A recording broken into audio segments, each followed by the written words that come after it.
Hello and welcome to a different type of podcast show.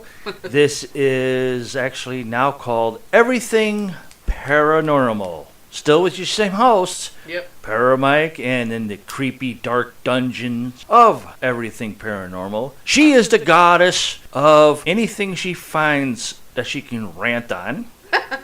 Anything that she likes that tickles her fancies. Yeah. She's also the queen of Halloween terror for certain stuff. Mm-hmm.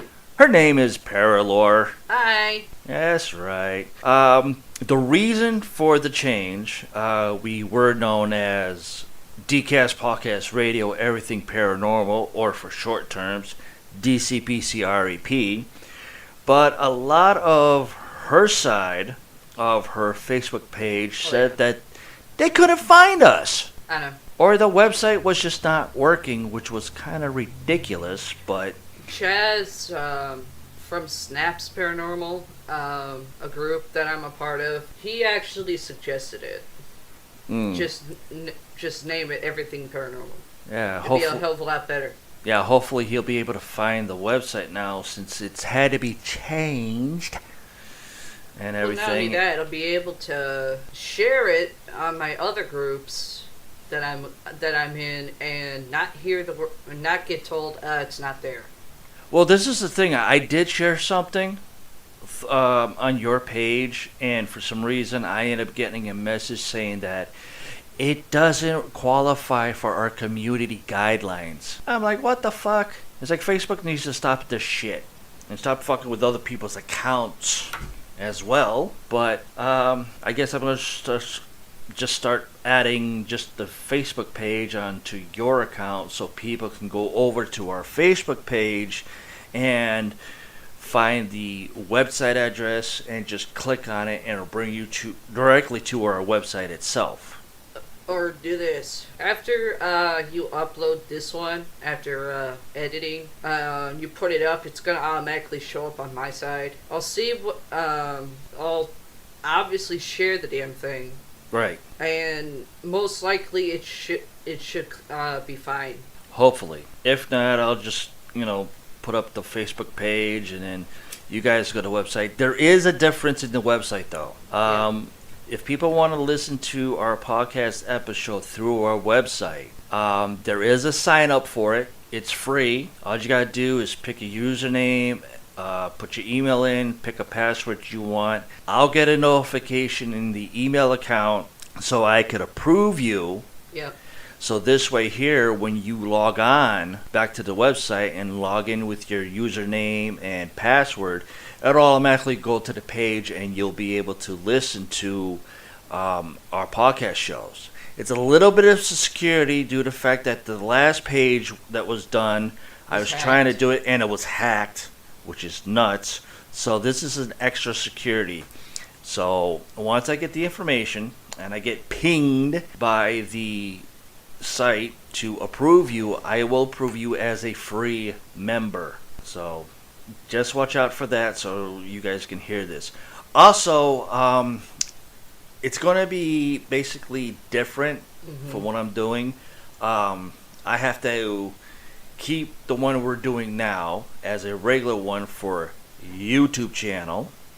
The other one that will be on our website page would have a little bit more stuff into it. This is new to me. Well, remember when we tried it before and YouTube says, oh, you got a copyright on this, you got a copyright on that. Fuck you people. So, just to please the jackasses at YouTube, this one, the way it is going to be direct for their standards. But on our website, I do use another site for podcasting, which is the best. That's going to have more added to it, to where I just take the link from there and put it onto the website little player that I have there, and you guys can listen to the extended version. Yeah. So that's going to be awesome. But with YouTube, with me creating a video for it, I do sponsor one thing that I love very, very well. You could do a free version, you could do a paid version, it's best. It's called Wondershare Filmora 9. So if you see it on the YouTube channel with our logo above it, it's what I use, which is the best. One of these days I would like to use the full version and take off that watermark of Wondershare, but I think it's kind of cool using it. So that's going to be that. So I don't know, what should we do? Oh, it's Halloween month. Yes. Oh shoot! I just remembered. Favorite time of the year for me. Halloween month. We're going to try to see if we can get a whole month in of Halloween stories, dark news stories, dark crime stories, whatever else that we could find. Dumb motherfuckers doing crimes that are really stupid. That. And you kind of change up your schedule a little bit. With movies. Yeah. We did, I think in the O show, we did what, the worst? Yes. And now you've changed a bit to the best Yeah. horror flicks ever created. Supposedly. Okay. That should be in quotations. And then there was something else. I'm trying to remember, but I think I forgot. What? There was something else with the movies. If we've seen movies, we'd give our basically what we thought of, like 0 shit all the way up to 5. Right, being the greatest. Yeah. No, there's something else though. Oh, the plots. How the plot was created, what you liked about it, and what you dislike about the plots, and how it was created. Well, that was with the worst ones. But wouldn't it be with the best movies too, just in case? Huh? Wouldn't it be with the best movies? You know, like the plot's not good, yeah, and then you're like, what the hell? In my mind, yeah. Yeah. So that Dude, that in fact, might come. there's no horror movies coming out anymore right now. Yeah, go figure. But yeah, that's what's going to happen. Except for the New Mutants, and that's a no for me. I'm not a Marvel person. I never was. Due to the fact the New Mutants, anybody who's like a comic fanatic, you know, it's another way of saying X-Men. Right. Which I automatically depicted when I saw the preview. But even though it's supposed to be more horror driven, it still says X-Men Right. in between the freaking lines. Yeah. I saw that too. I'm like, this is going to be the worst thing ever created. Don't know. So, other than that, I think of the we last. should do our disclaimer because of kids. We're uncensored. I think I already did. I think I already added that in the beginning. No, but you didn't. if well, you didn't hear the new opening, so I just hit the record button and started there. But just in case if you guys missed it in the opening, yes, this show is not for underage children. No. It's a strictly adult content language. You have kids, put them away in the other room or put them to bed. Exactly, so or you have can them play listen to outside. it. Yeah, because if you let your underage children listen to this, it is not my fault. Nope. It is not Para-Lor's fault. Nope. It is your stupidity for allowing your children, or children's, with an S, listening to this podcast show. So, sorry folks, that's on you, not us. Outside of that, there are parents that would take little kids to freaking HorrorCon. yeah, that's the thing I still don't understand. I don't know. I think it's more of maybe some parents are trying to teach the kids, you know, it's just a movie. It's not to be afraid of. That's something I can understand. That seriously. I do understand. That I can understand, but it's just, I mean, podcast shows. I mean, Bruce Campbell, if you don't know who Bruce Campbell is, you've been under a fucking rock. Way too fucking long. He's done horror stuff, for example, original Evil Dead movies, which are actually really, to me, they're still one of the best. Due to the fact it came out in the 70s. I didn't see it till I didn't start seeing them being shown on cable TV until he was shown doing I forget the name he was in Hercules and Xena. Aeolus. No, Aeolus was Michael Hurst. oh shit.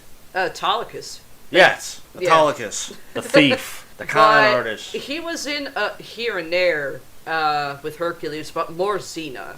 That's when on cable I started seeing like Evil Dead on TV. One of them I was constantly seeing was Army of Darkness, which to me is fucking funny.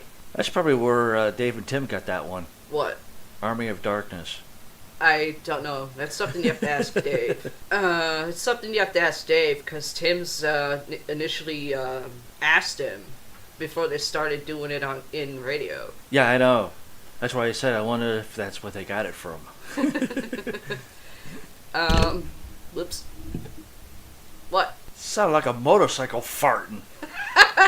Holy I think crap. it was. Bruce Campbell, he's done, I guess I could say like Comic-Con, HorrorCon, other ones I think, when he was promoting Ash vs. Evil Dead, which I have all 3 seasons. He was, even though he was being like sarcastic, but he was actually being very serious. Because there was a group of parents that he singled out that had kids that were like 4 and 5 years old, and some 6 and 7 year olds dressed up in horror outfits. One of them was kind of funny because one little girl, she was cosplaying as Harley Quinn, Margot Robbie's version. When Suicide Squad came out, he legitimately put the father on blast, saying, "What the hell are you teaching your kids?" Horror films, especially the ones I've done, including this TV series, is not for kids. Right. It is not for little kids. If I was in physical condition, I'd kick your fucking ass.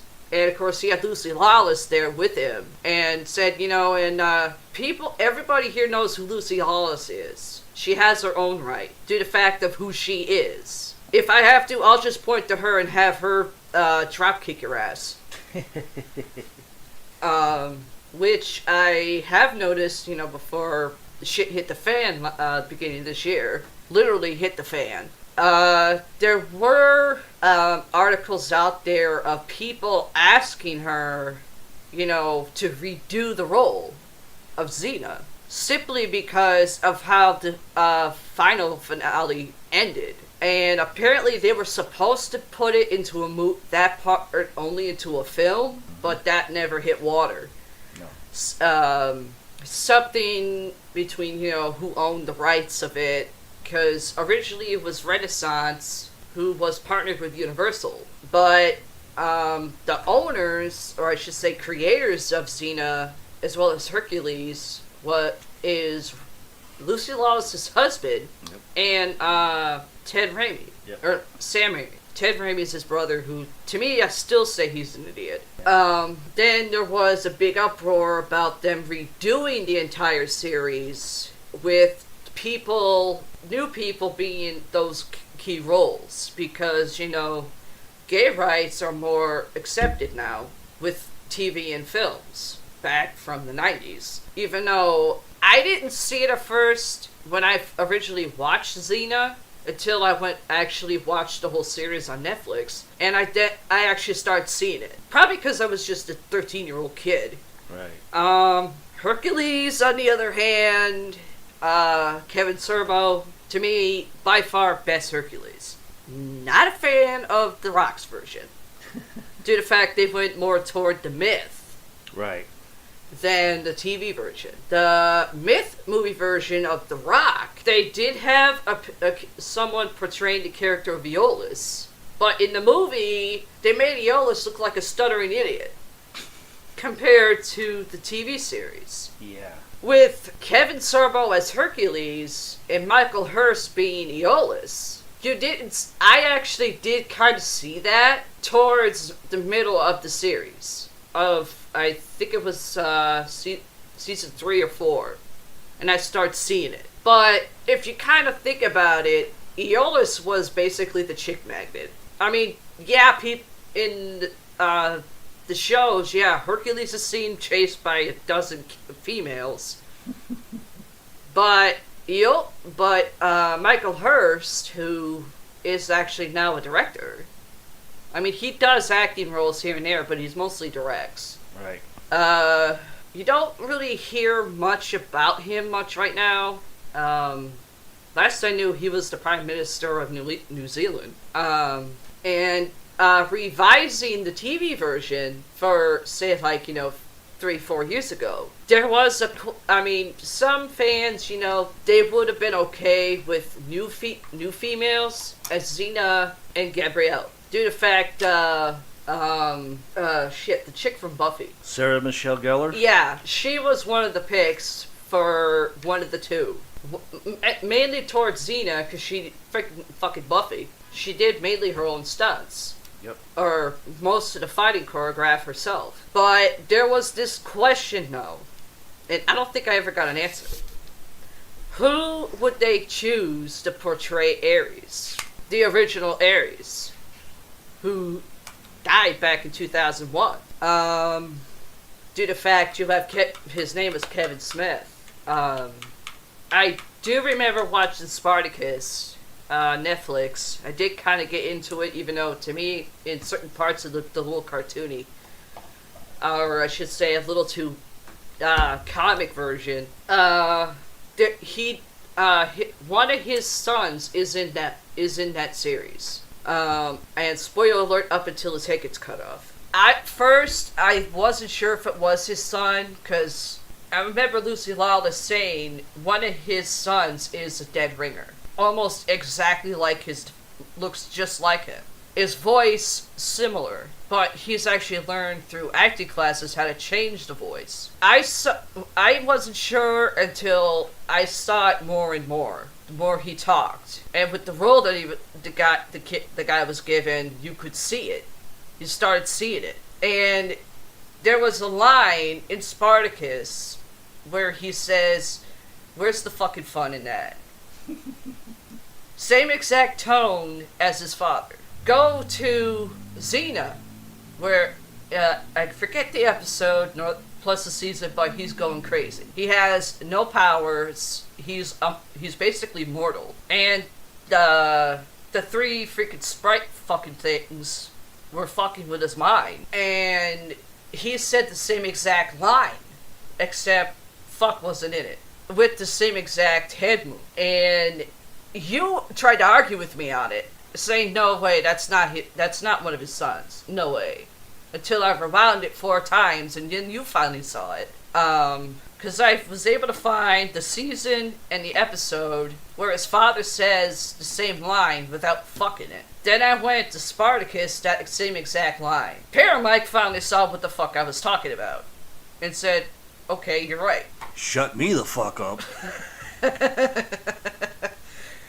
Anyways, let me take a quick sip. Paramike has a few stories he would like to share with you guys before I get into the so-called best horror movies of all time. Or something along that nature. But yeah, now due to the fact our 2 favorite friends that everybody in the world loves has true crimes. Yes. Well, I got to thinking, and I talked to one of the gentlemen about it, and Dave or Tim? Timmy. Okay. Ta-da! Timmy D? Huh? Timmy D. Yeah. And I asked him, since you guys have true crimes, what do you think of dark crime stories for us? And unfortunately, Timmy D fell off his chair. He says, holy crap, nobody in the podcast world has ever thought of that or came up with that, and that is perfect. Run with it. So I'm going to run with it. I have sinister true ghost stories in the dark. Are these real true crime stories that have the paranormal aspect to it, or it's in that realm but a little beyond? I'm not 100% sure, due to the fact that I haven't had time to fully go through it because of all the stuff I've been going through, which, if you guys remember from the old podcast show, how I was saying about my arm and how I was waiting for surgery and everything. Well, lately I've been getting fucked!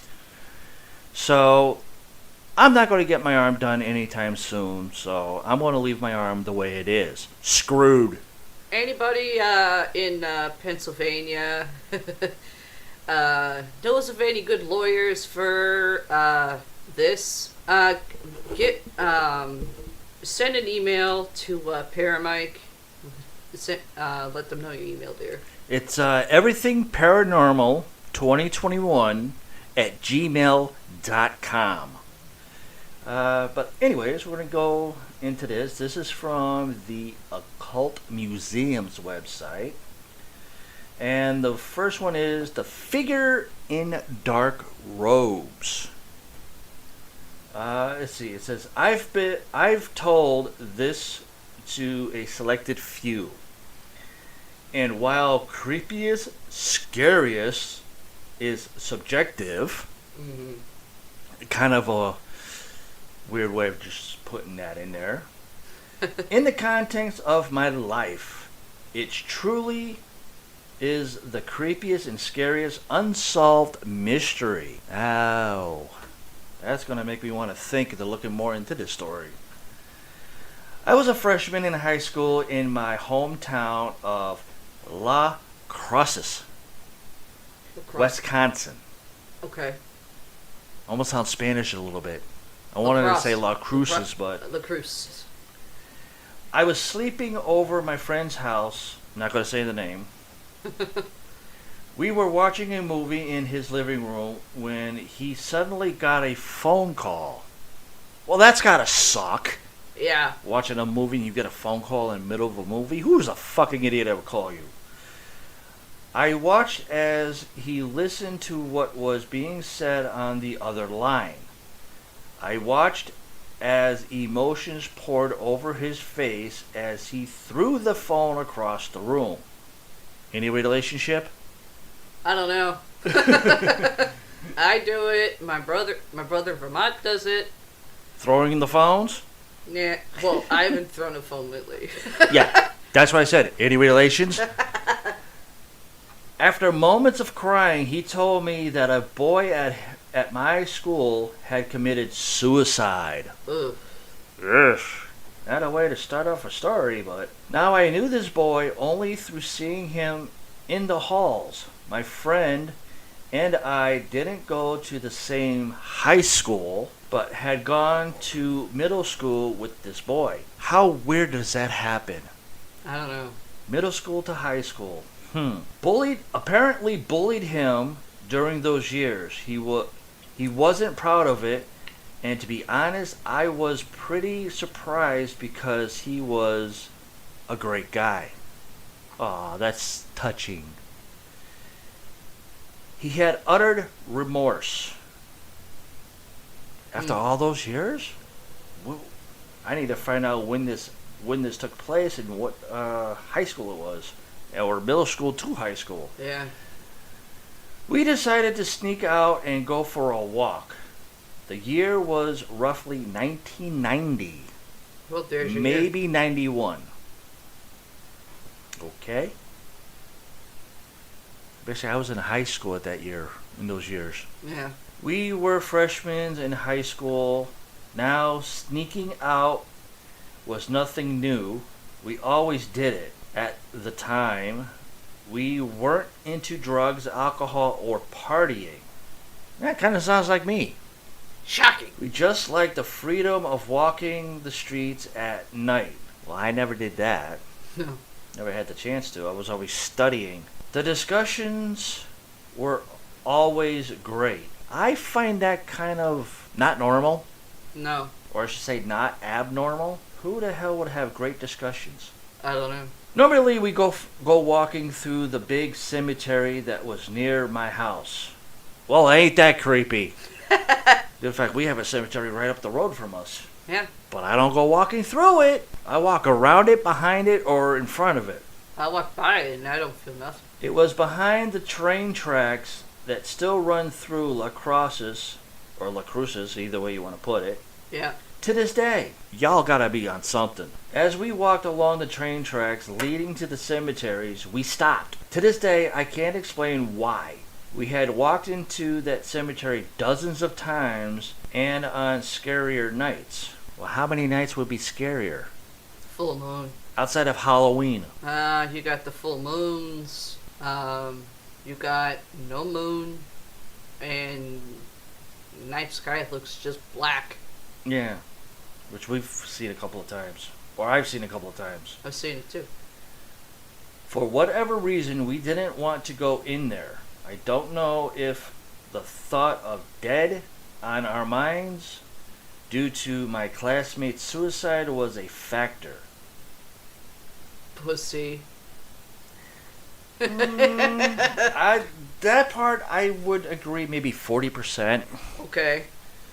But the 80%, classmate committing suicide, walking by the cemetery by the train tracks, and putting that in as a factor of the death of the classmate, I don't know. That raises concerns and questions. True. Perhaps regardless, without really saying anything to each other, we stopped, turned around, and decided to head down a nearby street. Not a good idea. How many nearby streets would be near a cemetery? Not a whole lot. No. Now, in retrospect, oh god, here we go, back to the 70s. I do have to say that throughout this walk, things seemed off. Everything seems off at night. Just depending on the moon phase. Unless and you're, what month it is. Unless you're an empath and you have a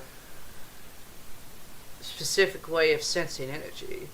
True. Because there are empaths that don't even know that they have it. Right.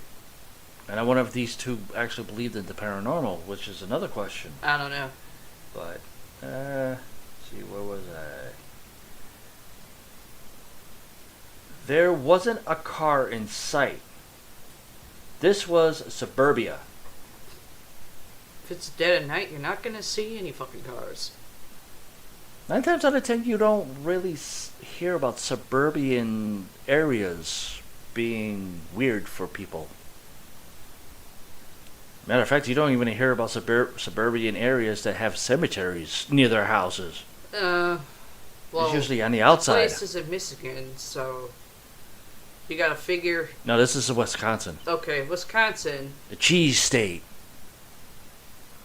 Bunch of cheeseheads, quoting Timmy D. One thing I know about suburban areas, especially in Wisconsin, there are suburban areas where at certain times, if it's at night, you won't hear a damn fucking mouse fart because it's that quiet. Or a cricket. That too. Now, I actually can understand something like that kind of having a cemetery. I mean, where my stepdad lives, it's a suburban area. Yeah, but there's no cemeteries around there. Yeah, there is. It's right up the. It was right up the road from him, where Carol was buried. That's way up the road. No, it's straight up. Straight up from where that damn light that takes fucking 10 damn minutes to turn. Yeah, if you go to the lights, you take a left, you're going to Riverside Park at the time, which is now Six Flags. That's the back and road. Going to Connecticut in the back that's way. The back road. If you take a right, you're heading towards almost the center of the intersection of Agawam and West Springfield. No. Because I know the cemetery, I know where it is. Yeah, so don't I, but I also know the route. So do I. It wasn't that far from his old house. In fact, he moved with my son, who's 18. No. Yeah. Yeah, 18 now. He would be at the entrance of Beverly Lane. Right. Go right all the way up to the fucking light, because there was always a freaking convenience store right next to it. Yeah. Take the left, go up a few, like a maybe a block and a half, go right again, and it's right there. Yeah. Due to the fact he always went, for some odd reason, he always went the back into it instead of the front, which I found very odd. And it was probably easier for people for that area instead of not going many the people long know way the around. back area. Huh? Not many people knew the back area. And I've gone there a few times. Never liked the energy into it. I just did it till, you know, there's stories about, you know, seeing, usually it's at night. Right. Where you see, like, you think it's a spirit or something like that, or something black.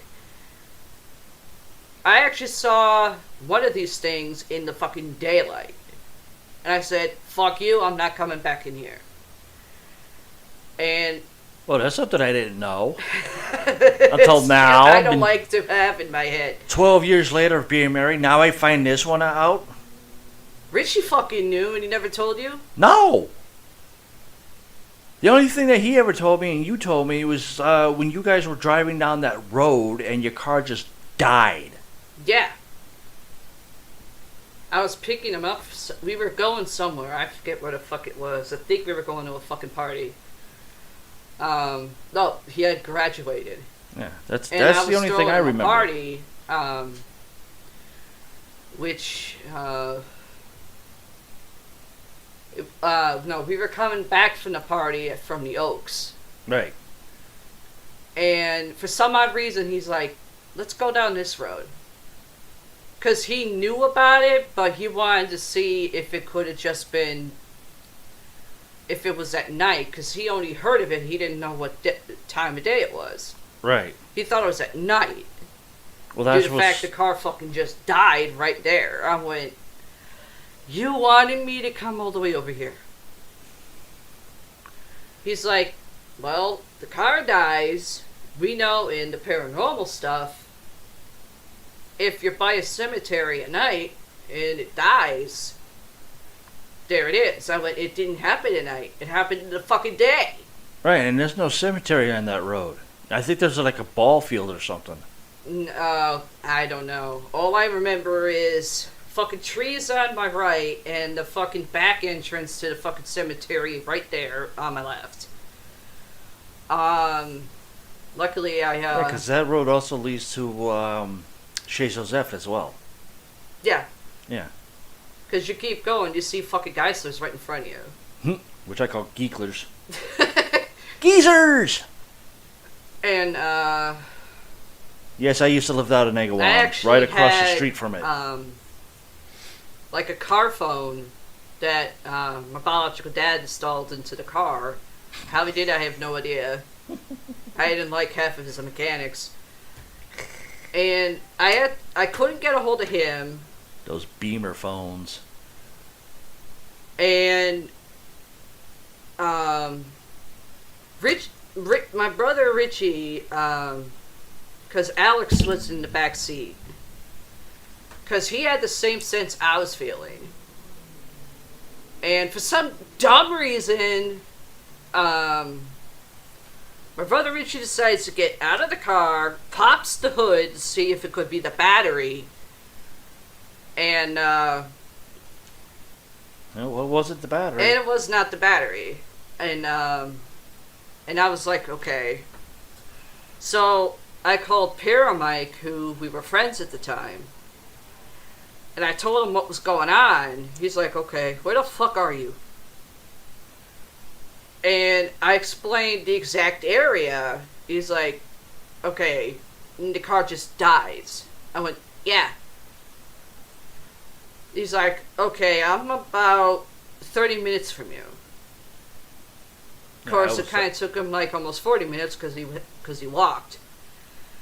And in that time frame, I'm smoking fucking crazy. Not weed or anything. I'm smoking cigarettes. Like a chimney. And, well, at the time, I would just smoke here and there. But that night, I couldn't put my finger on it. And I didn't see it, but Alex saw something and told his twin brother, also my brother Richie, to get the fuck back in the car. Or you're gonna end up joining the fucking cemetery. And,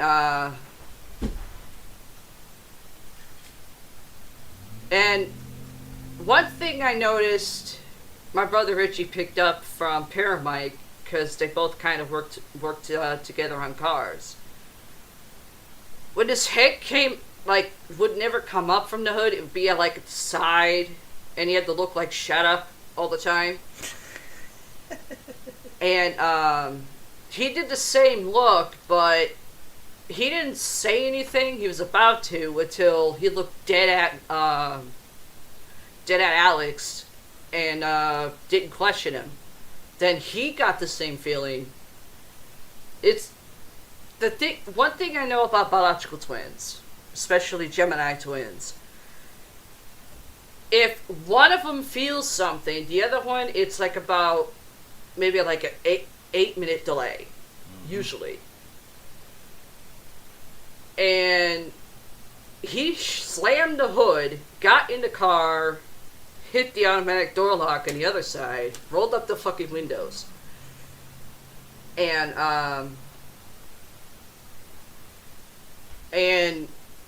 he's like, they never told me what the fuck it was. Probably because they knew me. If I got irritated to a point and it's paranormal, I'll go right at it. And I kind of turned out of my peripheral, on my left eye. I saw the same exact thing I saw in the daylight, but it was just standing there. And I'm like, and I got pissed. I'm like, okay, this fucker wants to fuck with my car. And it was a brand new car. Yep. And I got out I unlocked the door, got out. Of course, both of them are trying to keep me in the car. And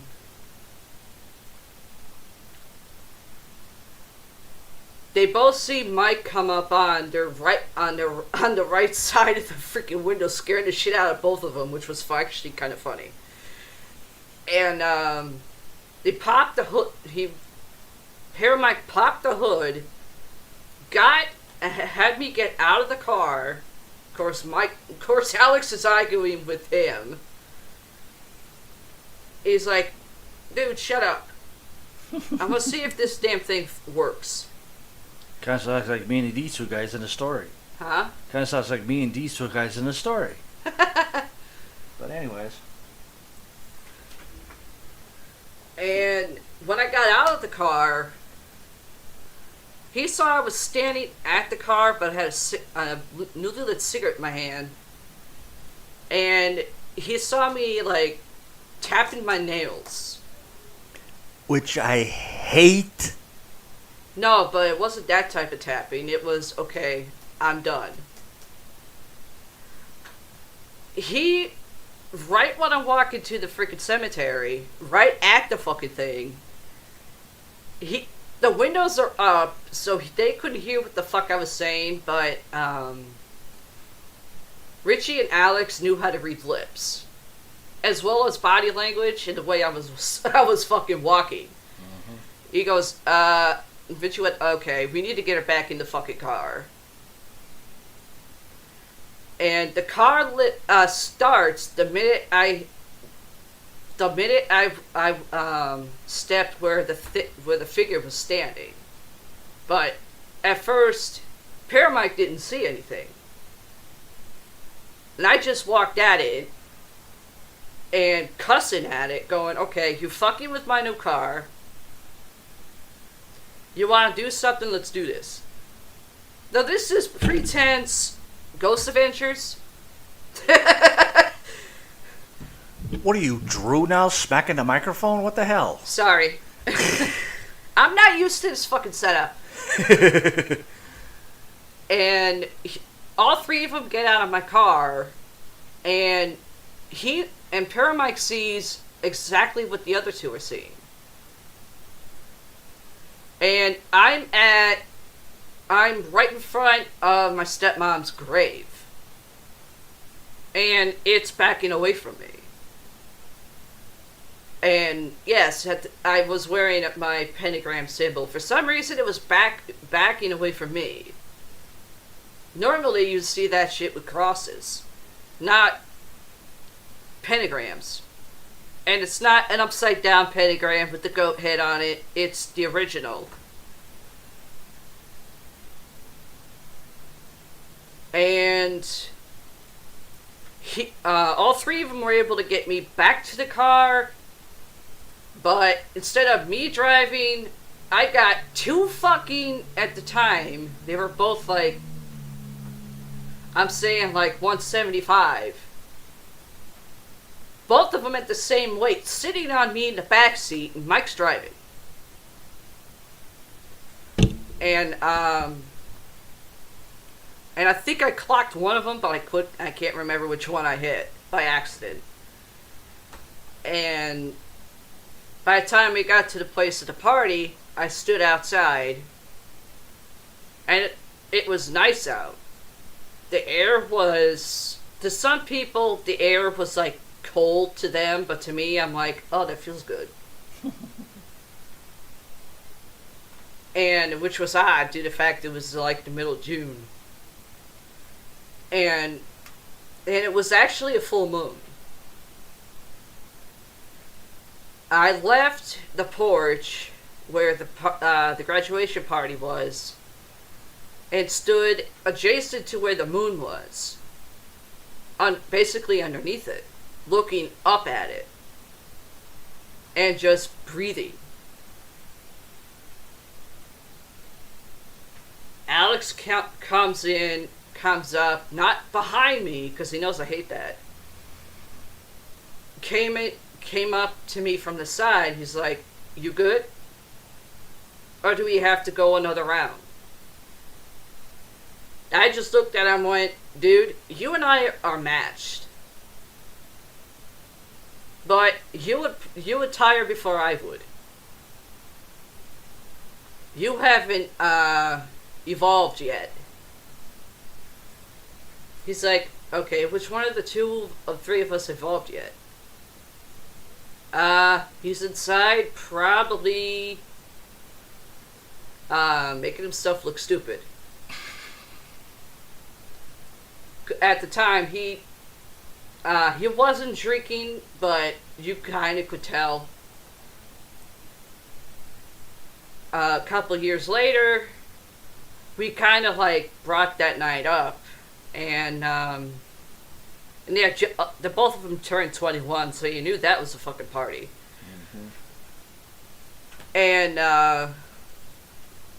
you got both Alex and Richie arguing over who would have been able to handle me more if I decided to go into fight mode.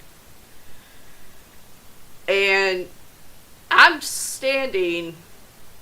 I was actually on the porch, but I was like, "Fuck this! I'm going this way," because we were at my biological dad's mother's house for their 21 birthday.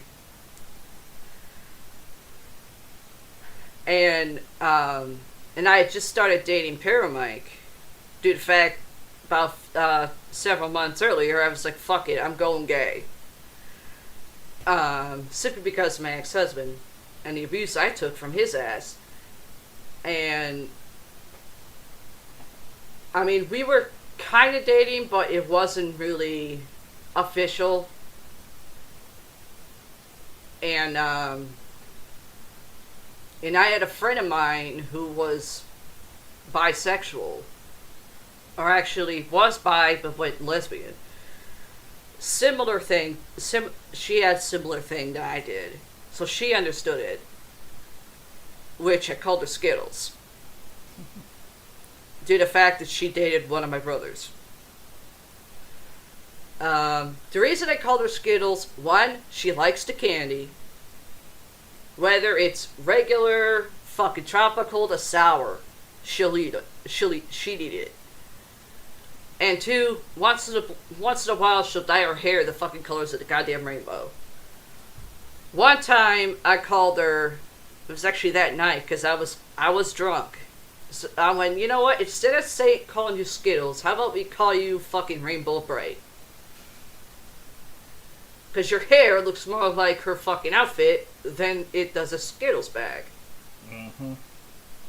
With Skittles on it. She knew I was kidding around, and at the same time, she was kind of flirting with me. Richie figured that out real quick because he took one look. He's like, no. And got up from where he was sitting. Alex, he was fucking trash as much as Richie was. They start arguing. Richie's like, you know what? We'll continue this later. I need to stop this shit. And they get off the porch. They ask what's going on. Alex asked him what's going on. He's like, our sister for one, and Skittles on her left. He's like, what's your point? Point is, she's actually serious. I don't know about you, Alex, but I cannot see her like that. Exactly. So it basically took, I'd say, up to my birthday that year, for both of them to convince me to go out with Para-Mike fully. I mean, which did kind of give a big argument between the three of us. Para-Mike stayed the fuck out of it. He just stood back with his street brother Glenn. They're both betting, okay, who's going to hit the ground first? Richie going to hit the ground first? Alice going to hit the ground first, or is she? Glenn's like, no. One of those two are, but she's not. And I stopped talking to my brothers, which was kind of the first time we got into an argument. And give me a soda, dear. Para-Mike's going to the kitchen. He's thirsty, I'm thirsty. And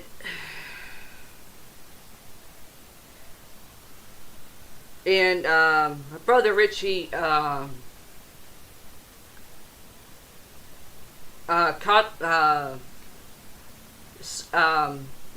me waited a few days, then went to the riverfront in our hometown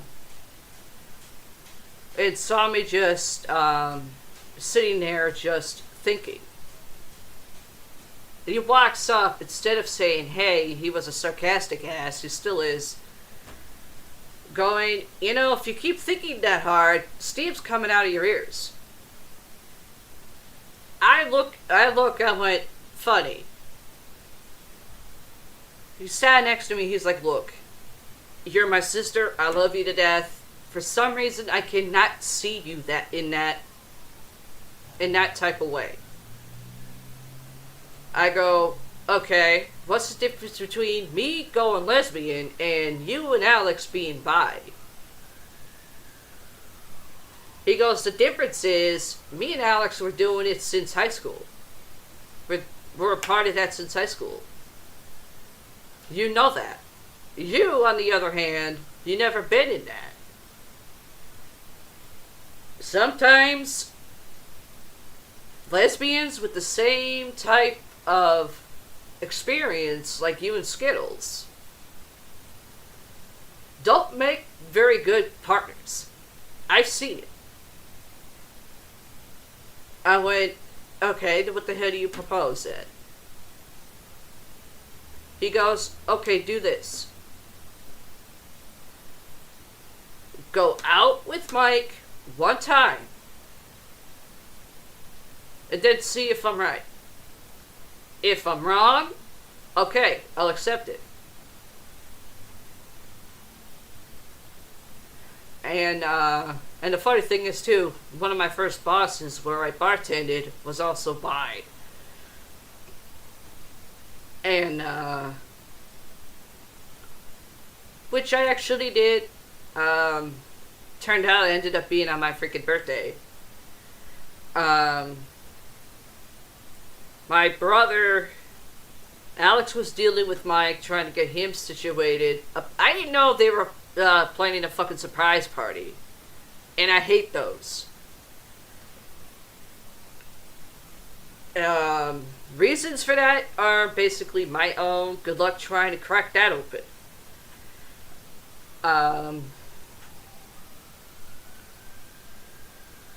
My brother Richie, given money from our brother, decided instead of him taking me to a hair salon, getting my hair done, my nails done, to a fucking spa, he only paid for all the above treatment for a spa. The hair, the nails, he did himself. For some reason, he didn't like hair salons and the way my hair is. It's so freaking thick. They always fuck it up somehow.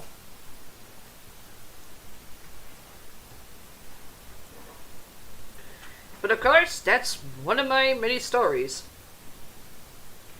Kind of the reason I didn't put it in there when I did the episodes where I just had to rant. Because I was tired of people questioning, one, my way of life, and some of those people who were friends of mine got booted off of my Facebook real quick. Especially when they realized she's in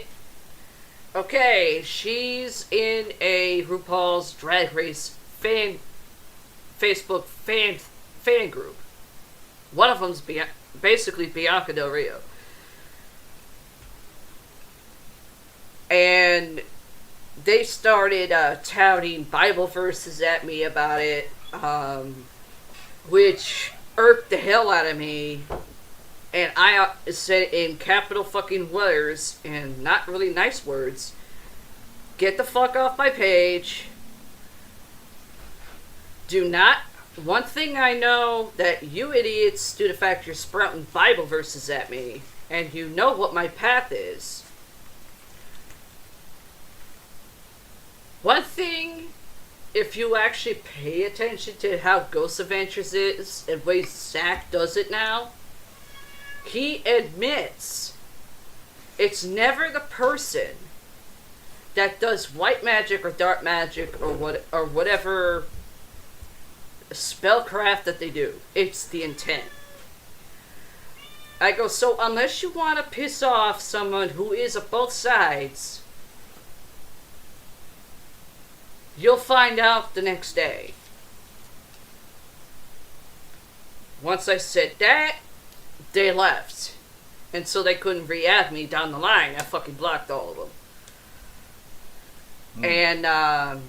And the funny thing is, the person that created the Bianca Del Rio Facebook page, or fan page,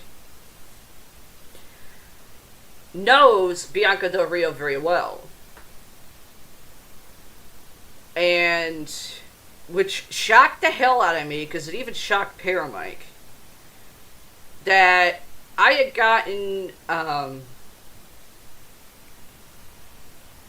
social media thing on Para-Mike's Twitter from him himself, from Bianca Del Rio himself, Roy Haylock, going, hey, don't worry about what those twat waffles think. You know the LGBTQ more than they say they do. You like it, you respect it, and you're actually one of us. Even though you're straight. Now, whoever's ever done your hair before, I'd love to kick him right where it fucking counts. You got really good looking hair. If I was able to at the time, he'd come over here and come to freaking Newcastle, PA, come to my house and do my hair. And fix it. I went, look, and Paramike had a little conversation with him himself, going, oh, that would be her brother Richie, who lives in Vermont. He's like, oh, Lord. That cheesehead motherfucking ass state? He was like, wait a minute, I thought Wisconsin was cheeseheads. He goes, oh, they are. Vermont's a different type. Vermont's more of a version of cheese. Oh, 30 feet smelling. That type of cheese. Okay. Well, let me get back into this story. Sorry about that. Go ahead, dear. Alright, we gotta get back to the story because we got way off of track on that one. Sorry. Let's see. We left it with the suburbia area. Even walking through the town's main street was odd because there weren't any cars. Huh. Okay, that's weird. That Odd explained it indeed, as my friend said. It was roughly after midnight. It was a weekend night. Bad way of putting it. Where was everybody? Sorry. My eyes got a little crossed there for a second. That happens when When you're you're trying to reading read a someone story. else's thing. Huh? That happens when you're reading someone else's stuff. Yeah, especially when I haven't seen my computer screen in a while. Because we've been watching Ghost Adventures that I've gotten. I still can't fucking debunk the goddamn clown. Mm. I'm trying like hell to, though. Let's see. Where was everybody? Perhaps just a strange coincidence. Who knows? Lastly, there was something in the air. Both of us felt it. We even brought it up. It feels weird tonight. The air, the lights. Mm-hmm. Okay. So we decided to walk down a dead-end street. Well, that's not a good sign. No, it ain't. Nor a good, what's the word I'm looking for? That means you go to a dead end. That means you're screwed. Horror movie language. That means you're gonna die. At the end of the street was a ditch with a simple up, down, and up trail that led to the street that I lived on. Simple enough. Okay, if there's a ditch at the end of the dead-end street with a simple up, down, and up trail. Yeah. What is it, a fucking old-fashioned roller coaster that was built? That's Probably deformity in the ground. Probably. Keep in mind, as I get into the horrifying part of this story, ooh, here we go.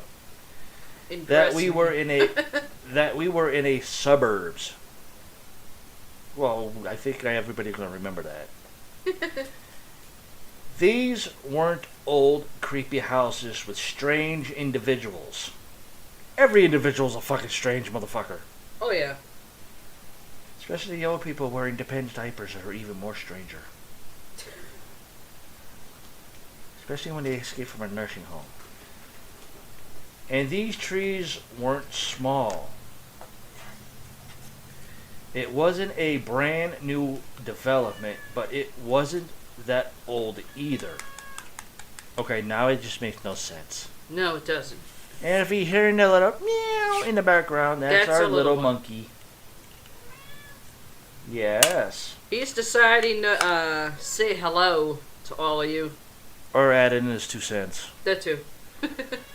So as I and my friend were walking down the street, we were looking down to the road beneath our feet as we walk. Not usually a good thing to do, unless you have ditches in those streets, and I can understand that, or giant-sized potholes. Yeah. Hey! Patches. Sorry about that. My monkey decided to try to love up on the microphones that are still brand new and first time using. I don't remember the exact conversation at this particular moment. Perhaps we were talking about the tragedy of the night, or of that night. Will you get out of here? Patches, get down. Down. Let's see. Sometimes cats are dicks. Yeah, like that. Even though they're cute. Yeah. But it could just have easily been about Star Wars or AKIRA, whatever the hell that is. I don't know. Couldn't you come up with something else with Star Wars? You idiots. As we approached the dead end, which was a few houses away, I and my friend suddenly stopped. We did so at the same time without saying one word to each other. Talk about synchronicity. Yeah. Our heads slowly turned towards each other, both sensing something. The hair on our arms and backs of our necks standed high. Like Scooby-Doo and Shaggy? Sweet! Alrighty. Let's go get a burger.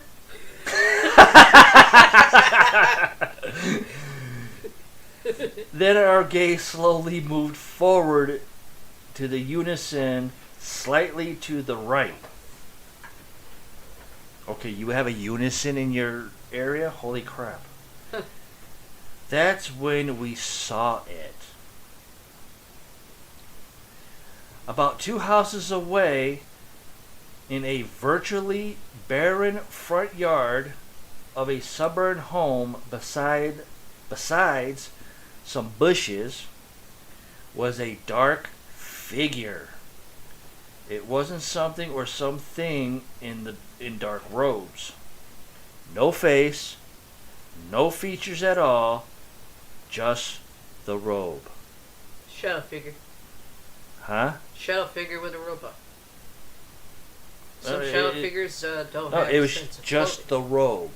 There was dark figure, it's saying dark figure, but no face, no features at all, just the robe.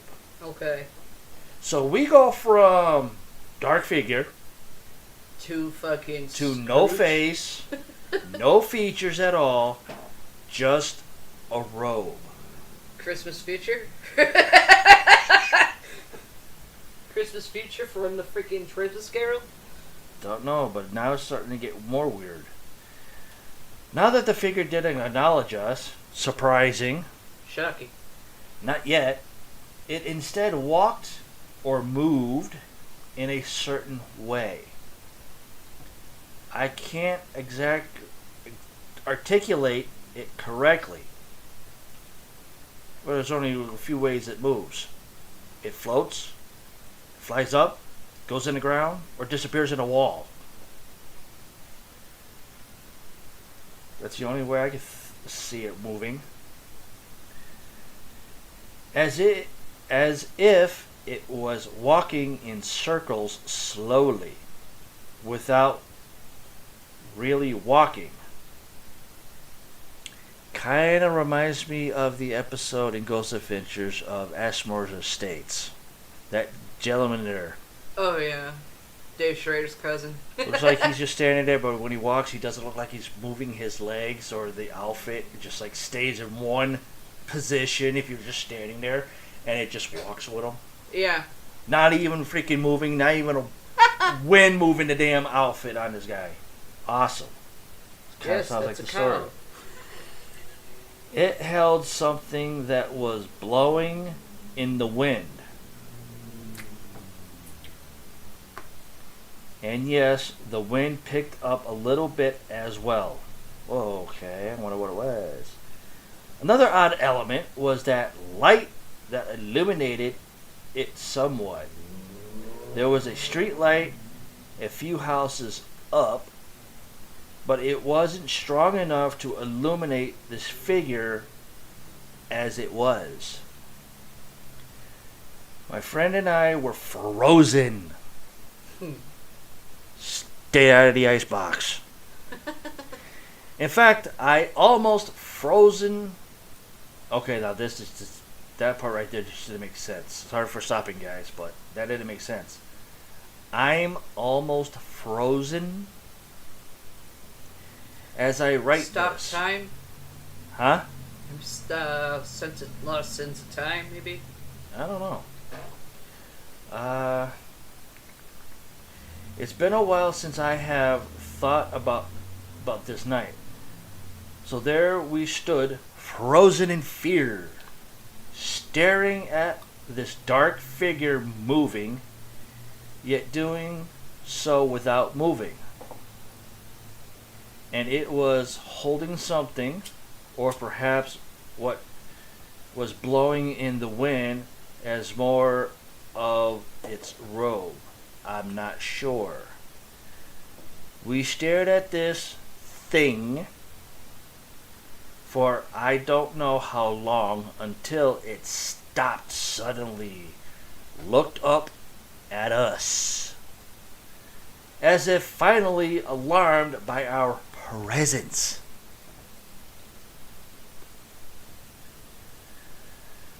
That was enough for us. We ran away as fast as we could.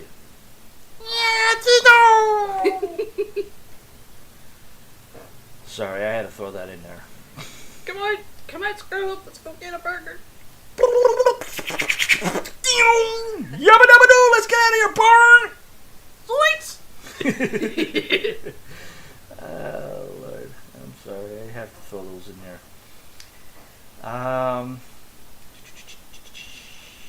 We cut through a side street that was to lead us to a parallel street towards my neighborhood.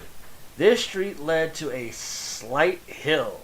As we rounded the corner and started running up the hill in a panic, we stopped because on the top of that hill we saw another dark figure with the same arms raised.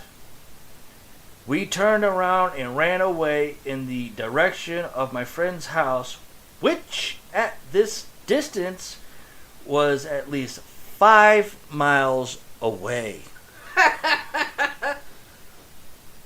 I could barely walk 2 miles, but I can't run 5 miles. We ran. Time stood still.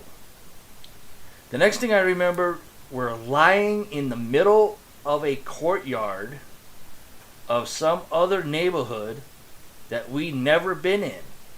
Gasping for breath, we sat up and without saying a word, we walked in silence back to his house.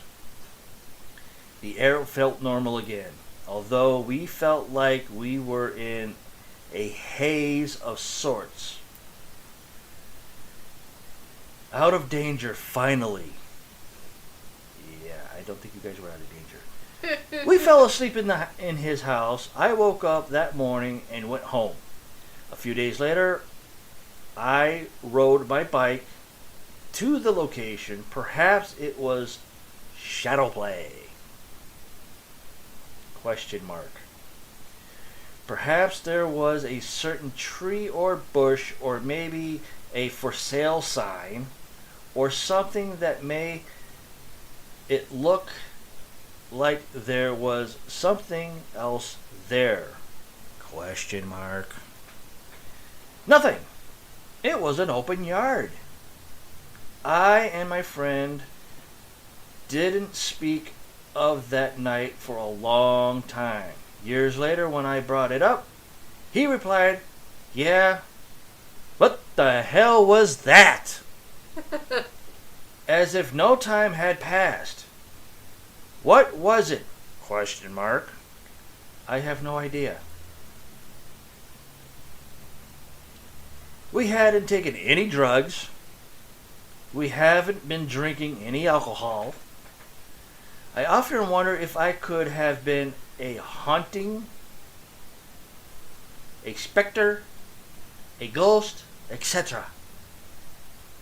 Maybe it was an alien abduction or a sighting. You two need to stop watching alien movies. We saw no craft, but there was that unexplained light.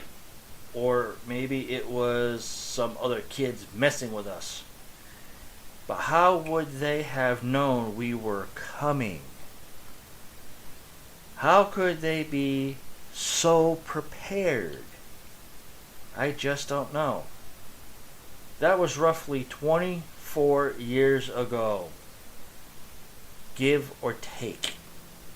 And yes, this is a true story. Ay, ay, ay. And I feel like Timmy D when my brain's coagulating on the story.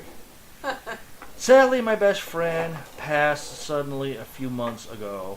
I thought of this night during his funeral.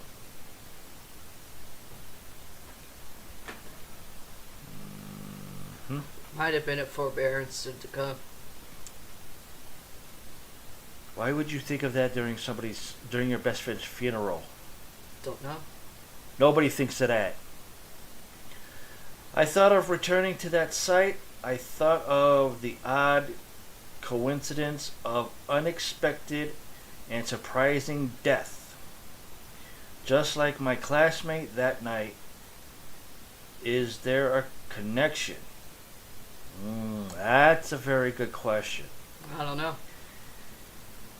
We were seeing some future fate for one of us, which sadly fell upon my best friend. Was this all some dual hallucination in my mind? No way. It haunts me at times. Join the club, buddy. Holy crap. Classmate being bullied, died. This guy and his friend decided to go for a walk and have all this stuff happen. A few months later, his friend passes away and he thinks about it at his friend's funeral.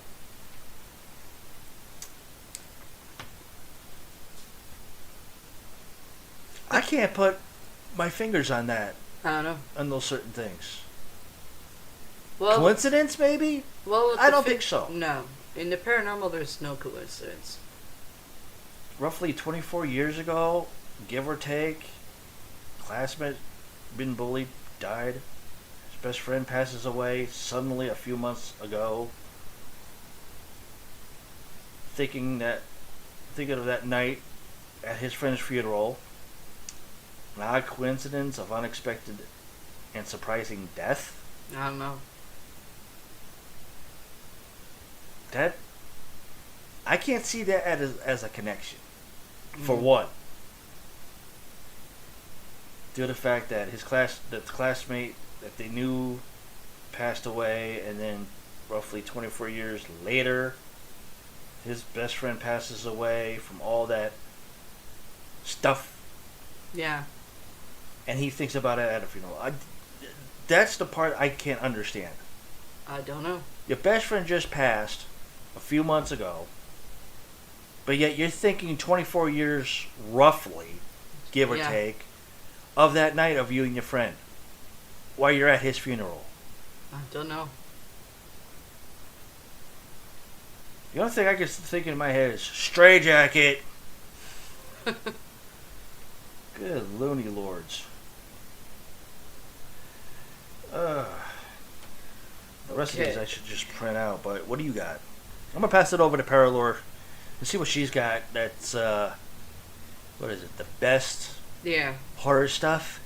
Best horror movies of all time according to IMDb. Movie site. which I'm going in order. Or I should say list order, not freaking alphabetical. That'll give me a headache. Okay. Shit, the story I just did gave me a headache. Shut up. Okay, first one that we have, due to the fact it's kind of funny, due to the fact the guy in that story was mentioned alien.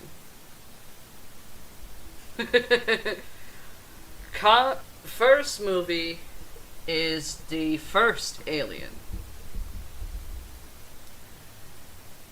And I might have some movie trivia for you, since I have to do that sometimes because you're tumors. When was the Well, just remember, I do have short-term and long-term memory loss of stuff I used to remember. So I know. You got to be careful. I know, that's why I'm doing this. Okay, the first Alien, due to the fact that you're 70s. 1977. That would be considered late 70s, early 80s. Okay.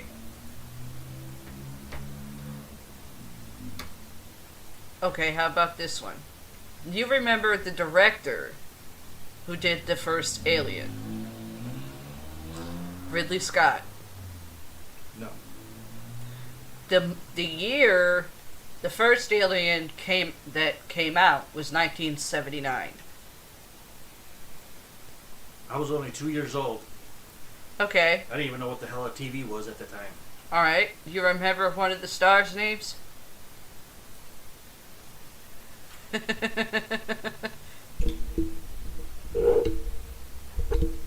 I want to say Sigourney Weaver, Very but I don't good. think she was in that version. Yes, she was.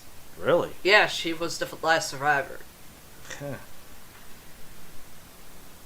Next, we have, of course, Aliens. There's a big difference between Alien and Aliens. Because Aliens was a reboot from what Ridley Scott did. That director was James Cameron. Sigourney Weaver was also in that one. The year was 1986, which would have made Richie and Alex a year old then. And I was 81, so about 4.5, 5 years old. Which her birthday was 2 days ago.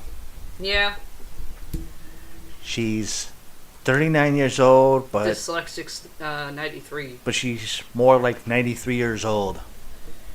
May look good, but I feel older than dirt. Probably because of the times when I was a wrestler. Anyways, next movie up, we have Psycho. 1960. Oh, one thing I forgot with the first movie that I mentioned.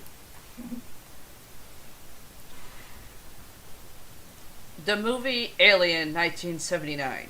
How much do you think it made for gross? Just take a guess.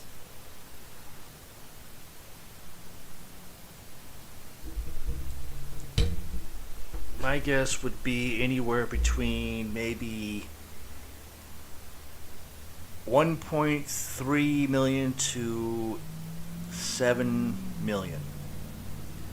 Gross $78.90 million. Aliens 1986 actually made more. 85.16 million. She's been in a lot of those alien movies. Huh? She's been in a lot of those alien movies. Well, I think she was also in figure Alien back Predator. then they're given a budget. The gross is basically what it made after it came out. Right. Psycho 1960 grossed $32 million. Do you remember who directed Psycho? I want to say Cameron again. Nope. Alfred Hitchcock. I'm sorry, but I'm not an Alfred Hitchcock fan. Okay. Jamie Lee Curtis's mother was in that film. She basically was the first one to get killed. AKA the shower scene. Don't remember that. Although I don't watch those movies. Yeah, no, you don't. Anthony Perkins played Norman Bates.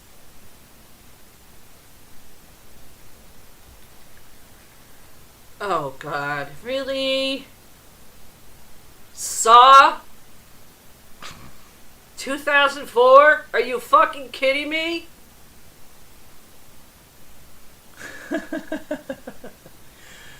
My The fucking original one God. or the updated version? 2004 is the original version. Oh, Lord. Basically, Saw the one. first Saw. Yeah. Director James Wan grossed $56 million. How is that fucking one of the best horror films? I don't know. $56 million is not that great when it comes to movie studios. I don't know. Next. Something I don't mind.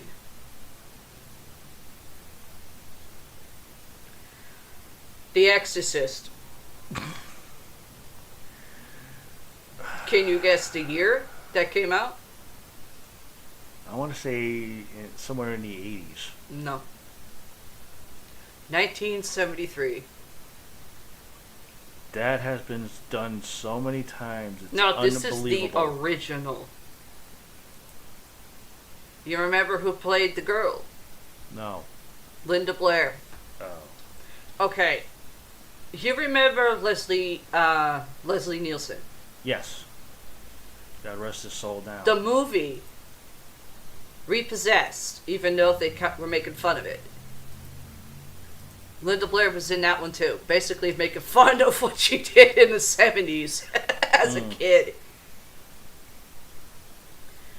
That movie, The Exorcist, 1973, grossed $232.91 million. Which basically was actually number one at the time. Okay. And of course we got The Ring next, 2002. I did see that, but I didn't really care for it that much. Due to the fact it was more of like an urban legend lore. But it did have a supernatural, paranormal thing to it. Mm. That movie grossed $129.13 million. Now, movie industries, due to the fact they look at the opening box office for the entire weekend, when it comes out to basically after the first week. Right. That would basically make it in the top 10 back in 2002, but it wasn't the top 5. It wasn't that bad, but I gave it like a 2.5. Simply because the storyline was there, the plot was at first good, but then it got very confusing.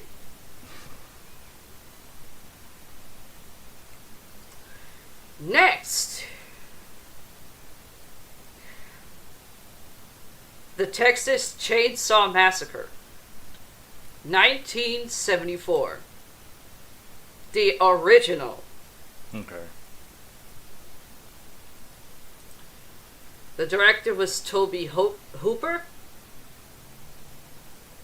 Grossed $30.86 million. Back in 74, you're looking at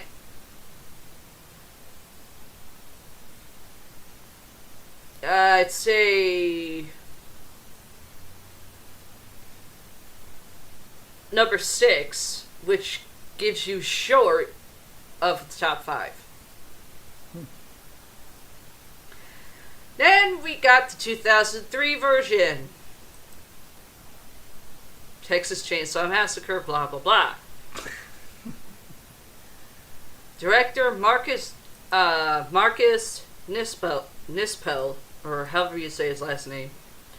Jessica Biel, whatever you want to say her last name. Jessica Biel? Huh? Jessica Biel? Yeah, thank you. Oh. That grossed $80.57 million. 2003, that's a top 5. That is a snail fart of a top 5.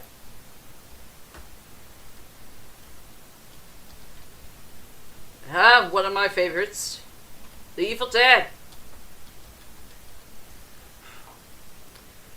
which I mentioned earlier in this podcast.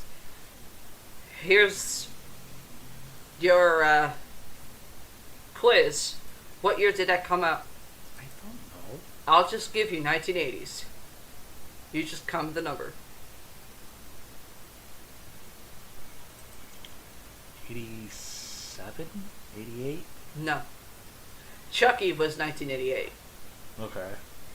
Evil Dead, the original, 1981. The year I was fucking born. Okay, who's the director? Okay, he co-produced Hercules and Zeta. That could almost be And anybody. he's also a director. That could be almost anybody. Sam Raimi. Ah, okay. Ted Raimi's brother. Ah. Which, of course, Ted Raimi, he only gets anything when his brother's involved. Like the idiot that he is. I mean, you obviously know who the main character is in the movie who did Ash. Yeah. Bruce Campbell. Next, Evil Dead 2, 1987. Oh, one thing. Evil Dead in 81 grossed $2.40 million. Now, back in the 80s, early 80s, horror was a thing. It still is, but back then it was really a thing. Right. For some reason, they have it rated NC-17. Which I don't remember seeing that.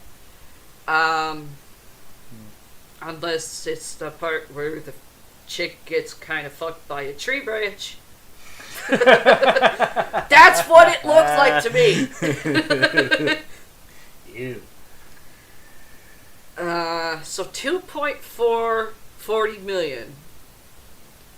It back then, early 80s, that is the top 5.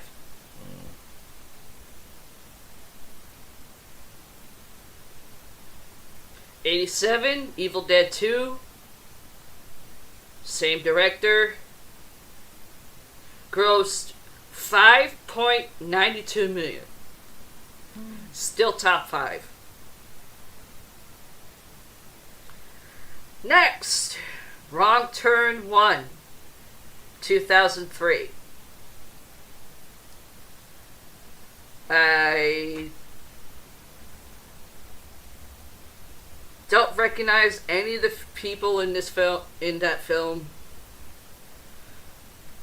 I did see it, but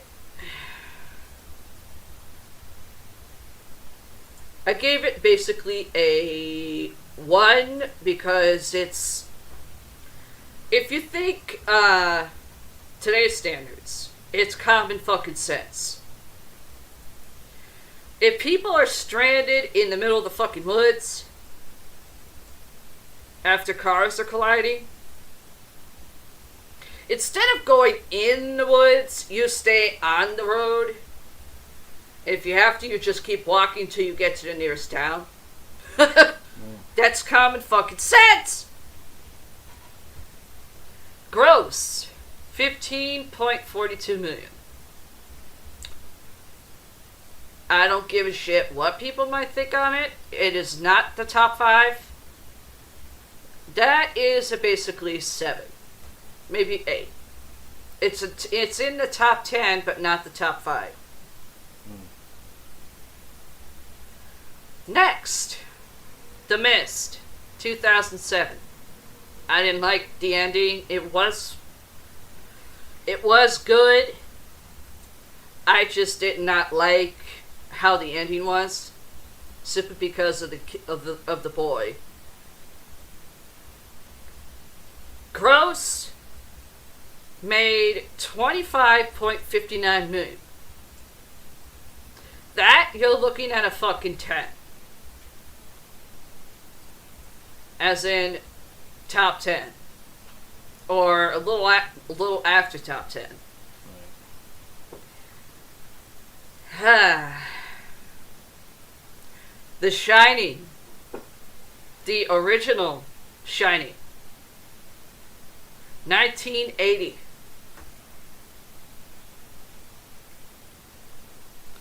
Director Stanley Kubrick. Now, here's your quiz. Who starred in it? I have no clue. Okay, here's the clue. Who played Joker in the first movie? Oh, Jack Nicholson. Here's another clue. Who played Olive Oil in Popeye the movie? Shelley Duvall. Yes. That I know. Those two... I mean, Jack Nicholson, I love him as an actor. He's fucking really good. Sometimes I think he's like one of the underestimated. Simply because of how he does it. He's the type of person that does not need fucking special effects makeup. No, he doesn't. It's just too bad that he didn't get into doing, like the Batman games that I have for PS3. It would have been awesome to hear the lines that you hear now in the games. With Mark his Hamill. voice, it would be awesome.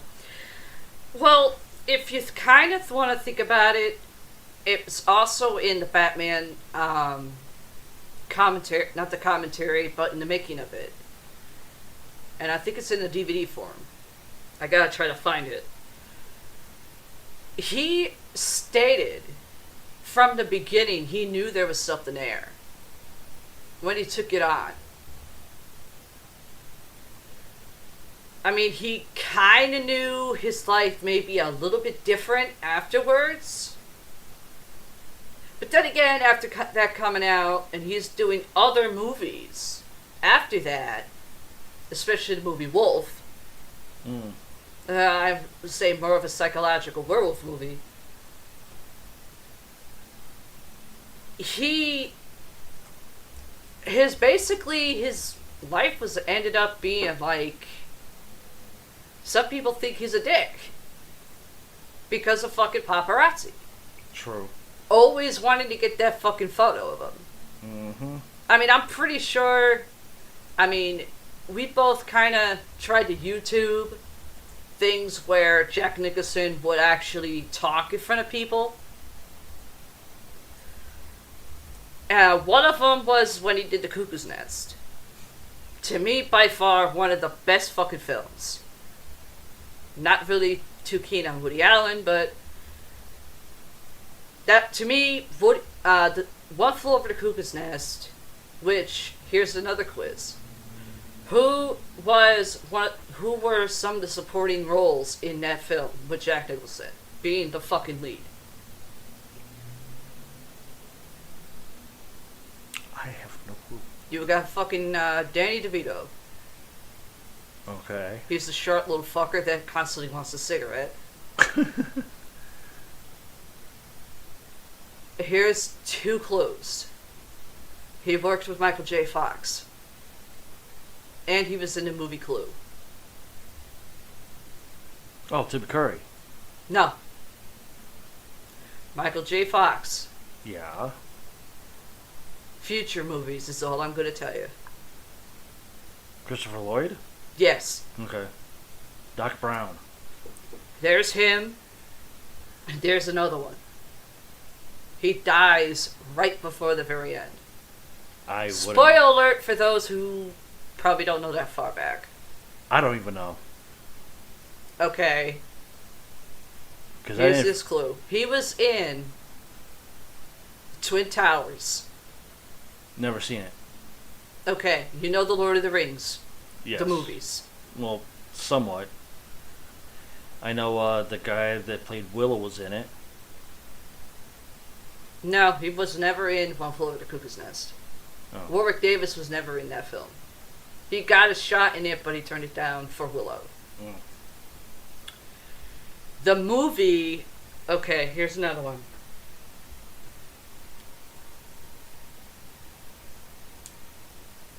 He is actually one of the most iconic voice actors since the 80s.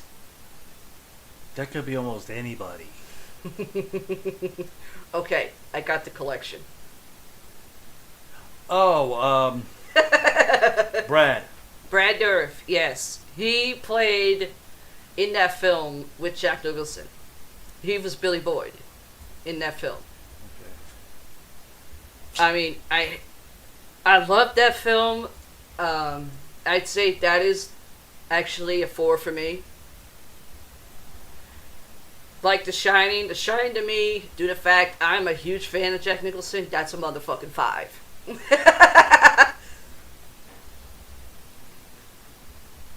Next, 1982. And of course, The Shining grossed $44.2 million. That's at a top 3 for movie studios. Now, The Thing in 1982, director John Carpenter, Kurt Russell being one of the main stars in it,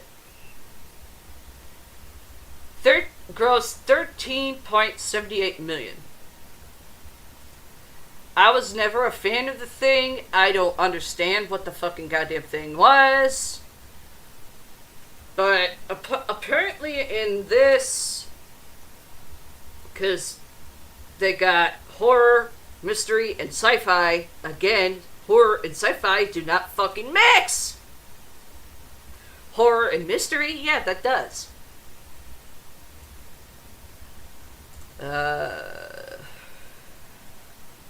$13.75 million. You're at a top 5, but it's not the top 3. Okay.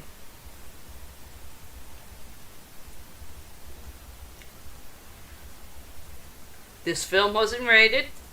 It came out in 1968, and it's the original black and white.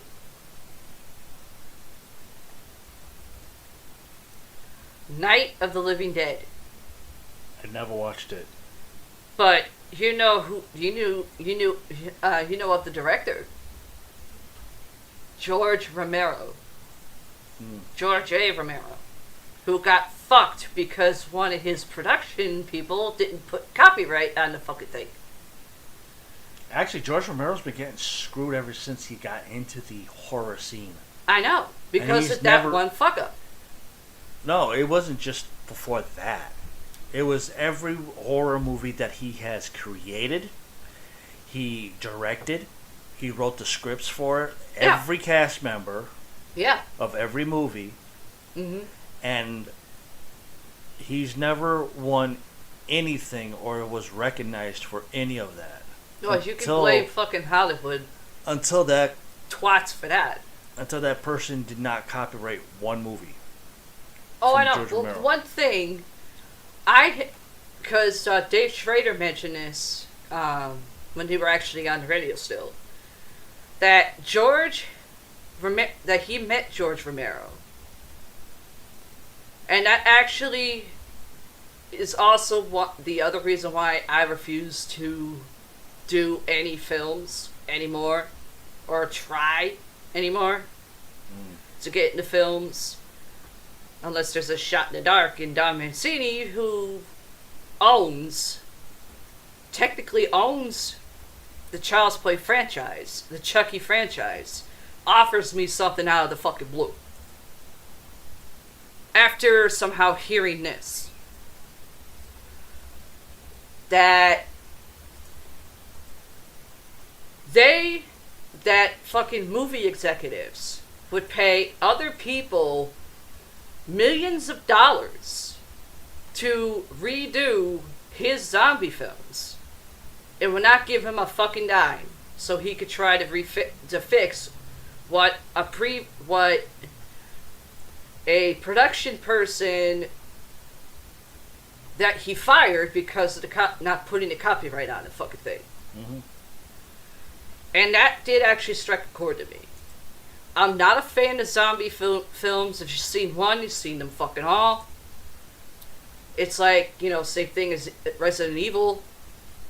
You've seen the first one, you've seen them all.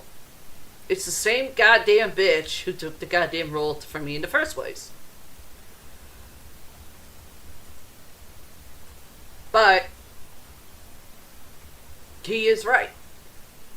But to this day, nobody has actually tried to redo it, to redo any of his other films. Simply because Hollywood executives fucked them.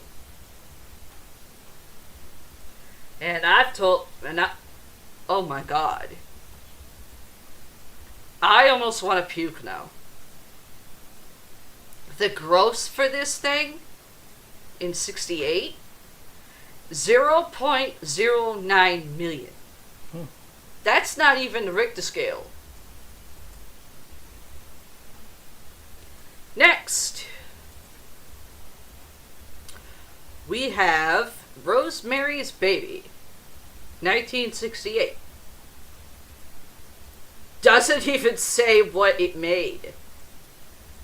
But then again, that was actually a TV movie. Was not that great. Next, Orphan, 2009. Which, that's actually,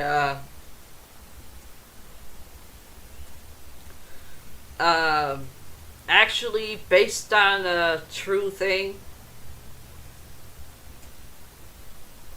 Heard that from listening to True Crime Tuesday. Dave Schrader and Tim Dennis, Timmy D. Orphan grossed $41.60 million. It's the top 10, but not the top 5. It's somewhere in the middle.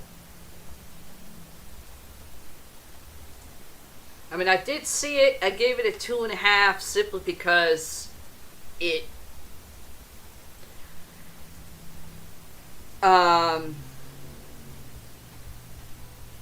because it really didn't make sense. But then again, that's Hollywood for you.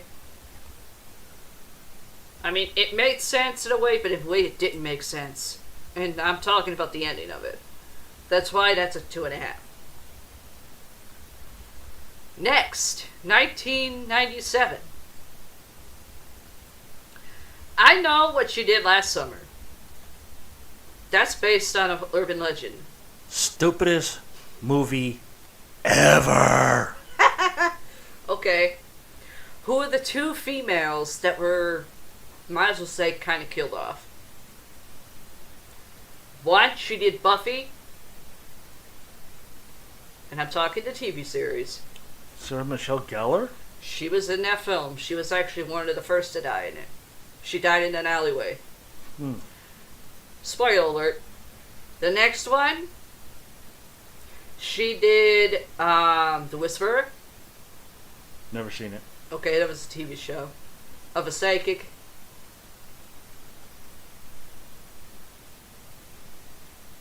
The only ones I remember in those movies was Sarah Michelle Gellar, Yeah. Nev Campbell. Nope. Nev Campbell, she did Scream. Oh, that's right. She did the Scream movies. Yeah, so didn't Kelly Rowland. Jennifer Love Hewitt. Yeah, I was about to say her next. I think Jennifer Love Hewitt was also in Hocus Pocus. But I think that was a different person. Don't know. I think. I know she was on the TV show Whisper. Or That's something. the one I meant, yeah. I Know What She Did Last Summer grossed $72.59 million. That is in the top 5 range. In general. Me, on the other hand, due to the fact I started laughing when I first saw the goddamn thing, because it's based on a fucking urban legend. A dude with a hook for a hand. If you think I'm wrong on that, look it up. Google it, bitch. Or I should say, bitches. Not all of you, just some who want to try to question me. Next, 2001. The Hole. I have never heard of. Let's see. Drama, mystery, and a thriller. It's not really a horror film, it's more of a thriller.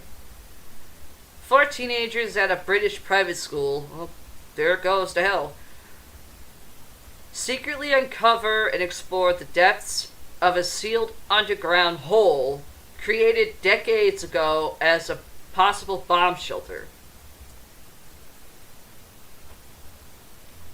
Doesn't say what it made, so obviously that had to be a TV film.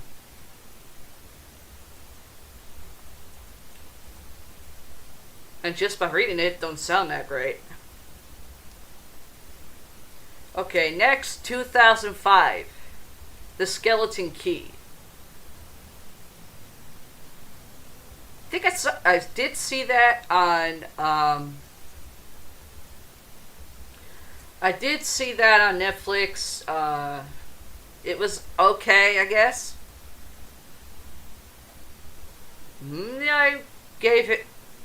I basically give the Skeleton Key, basically a 3. Basically a 3 for me is I saw it, and I saw it, it was okay, not for me. Anything 2 and below is, I could give 2 shits. That grossed, Skeleton Key grossed $47.81 million. That's actually top 20. Doesn't hit top 10. Dawn of the Dead, 2004. Director, Zack Snyder. Grossed $59.2 million. Just a cum dumpster short of top 10. 2009. Drag Me to Hell. You actually saw that damn movie with me, and you said, "Oh my god, this is so fucking stupid." It was. Director, Sam Raimi. He could have done something better than that, to be honest. It grossed $42.10 million.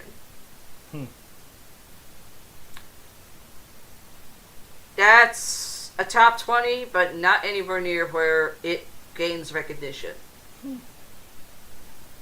To Hollywood executives in movie studios. No shit. How that is the one part of the best horror movies of all time, I have no clue. 2007. Planet Terror. Director, Robert Rodriguez. Action, adventure, and comedy. If that's an adventure comedy and also action, how the fuck is that a horror movie? I have no clue. After an experimental bioweapon is released, turning thousands into zombie-like creatures. Oh, here we go. It's up to a ragtag group of survivors to stop the infected and those behind its release. Mm-hmm. That sounds like a fucking Resident Evil reject. Yeah, it does. That had to have came out on TV because it did not even hit videos. That had to have been released to video. 2003. Dead End.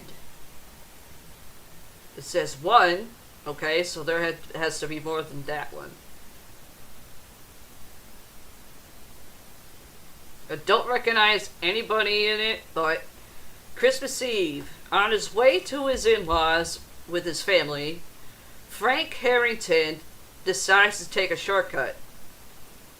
We can all figure out how that's going to end.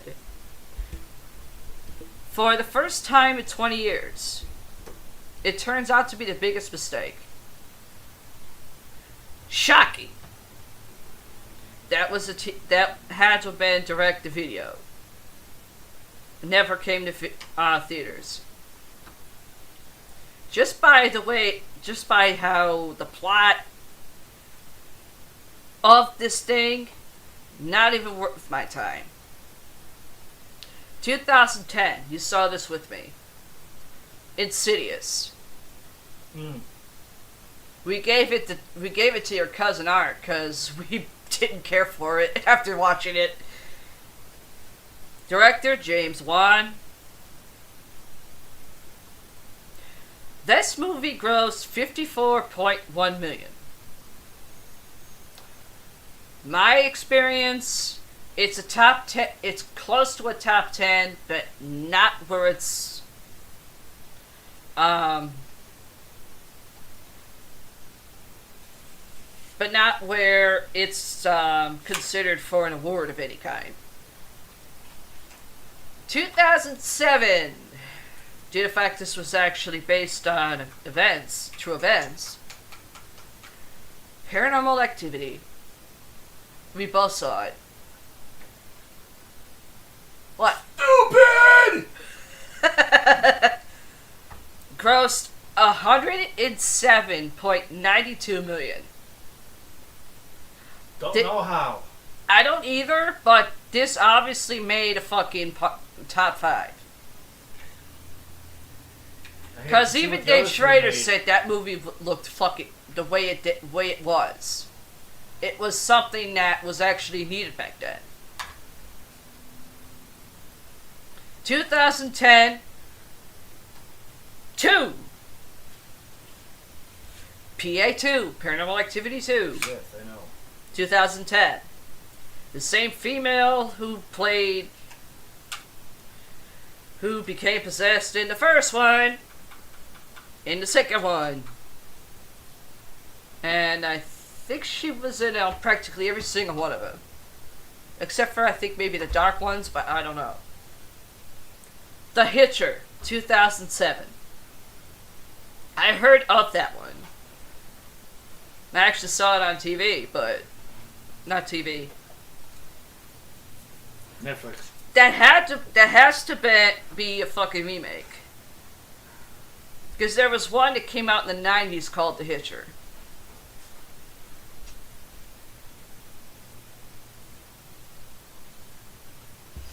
That grossed $16.42 million.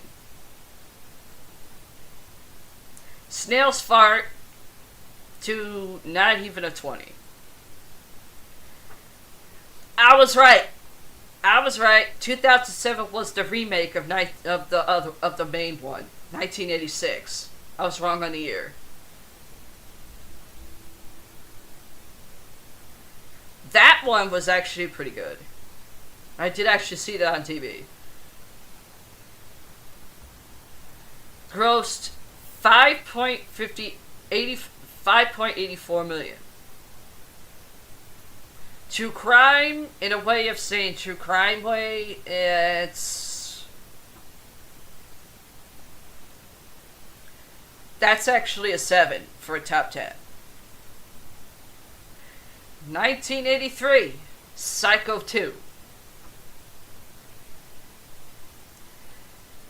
Who has Anthony Perkins playing Norman Bates, and Jennifer Tilly's sister's in it, Meg Tilly. I've seen pictures of those two. If Jennifer Tilly didn't change her hair in almost every fucking film that she was in, you would think that they were identical twins. But they speak differently. Jennifer Tilly has the high voice you want to slap the shit out of, and Meg Tilly's normally is the normal talking tone for an actress.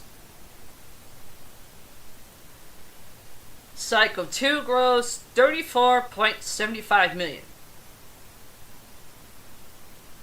Due to the fact this was in color. That is actually close to the top 10. I saw it myself on TV. It didn't take me long to figure out from watching the black and white version of who was actually the main killer in it. Not the mother, it was him. He was more like the ventriloquist of the two. And same thing for the second one. 2001, Joyride. Paul Walker was in that one? Yes. How the fuck did I not notice that? And I saw that film. Grossed $21.97 million. God rest his soul as well. Yes. Outside of, let me stop you for a second. Go ahead. Yesterday, I think, was last night. Mm-hmm. I got a notification on my cell phone about a legendary singer that passed away. Eddie Van Halen. You know, his music's fucking collectible now. Oh, yes. My heart and prayers goes out to all of his fans, his friends, his family, and everything, and everybody that worked with him. It's just sad to see another legend go during this fucking pandemic, whether we have one or not. It's just so sad to see it done. Yeah. When I first heard of Eddie Van Halen, it was only one song that got me slightly into him.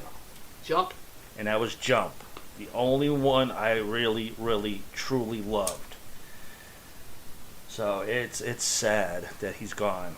I'm gonna try to find that and everything, and I'm gonna probably put it up here on the podcast show. Yeah. As a tribute to Eddie Van Halen, probably like at the end of the show as we're just closing out of the show. Yes. So stay tuned for that one. Shit, we still haven't done like tribute shows to every fucking music artist and actor known. And comedians. That too. Which we should work on that sooner or later. But yeah. I just wanted to throw that in there because I think he was in a movie as well, but I can't remember. I know.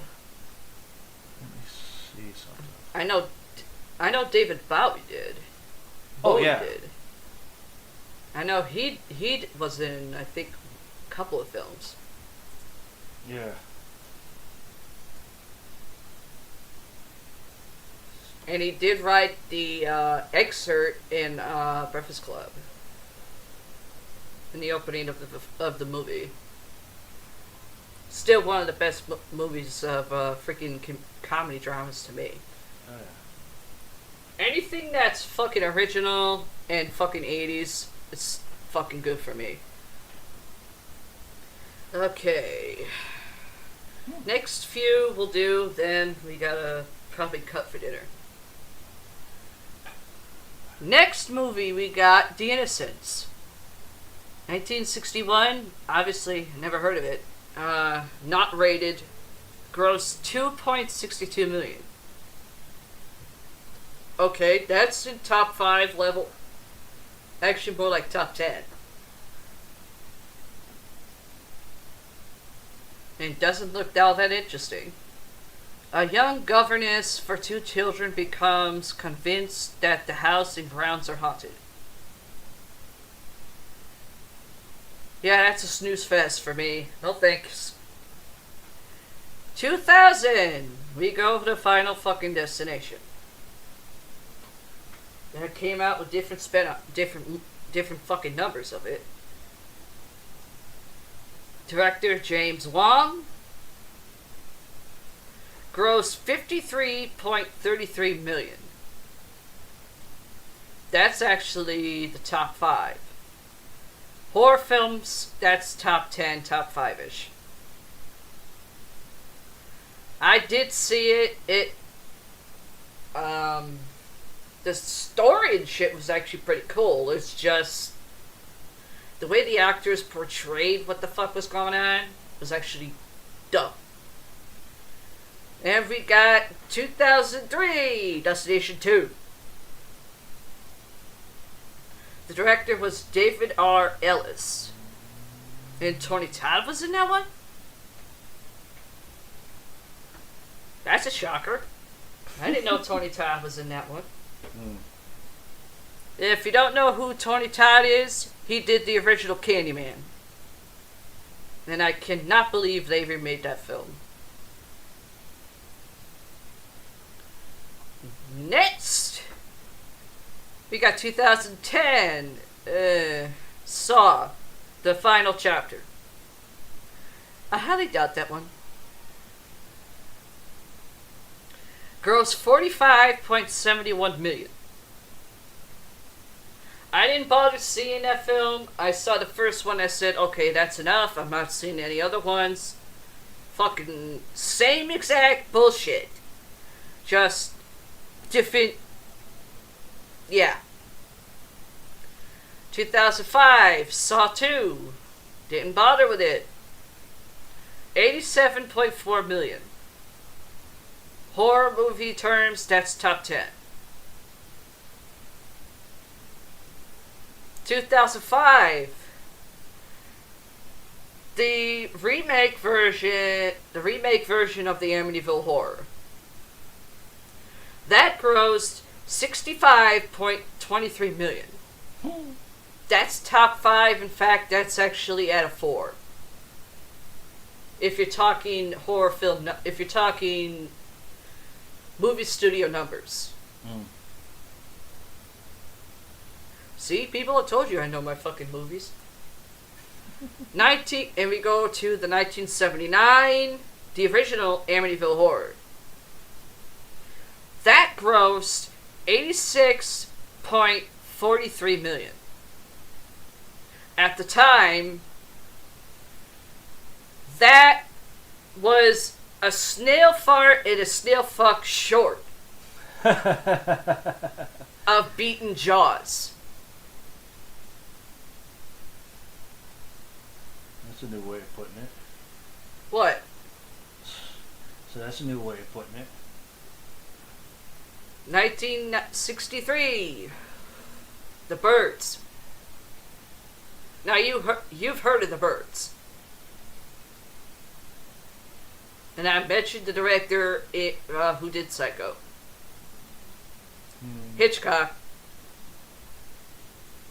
Which, I don't understand how that's PG-13.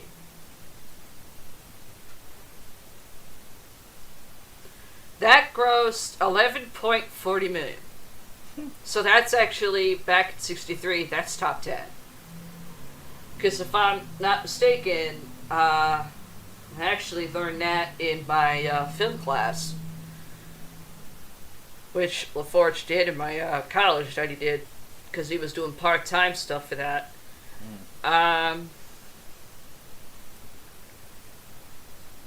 Hitchcock movies, some of them got actual awards.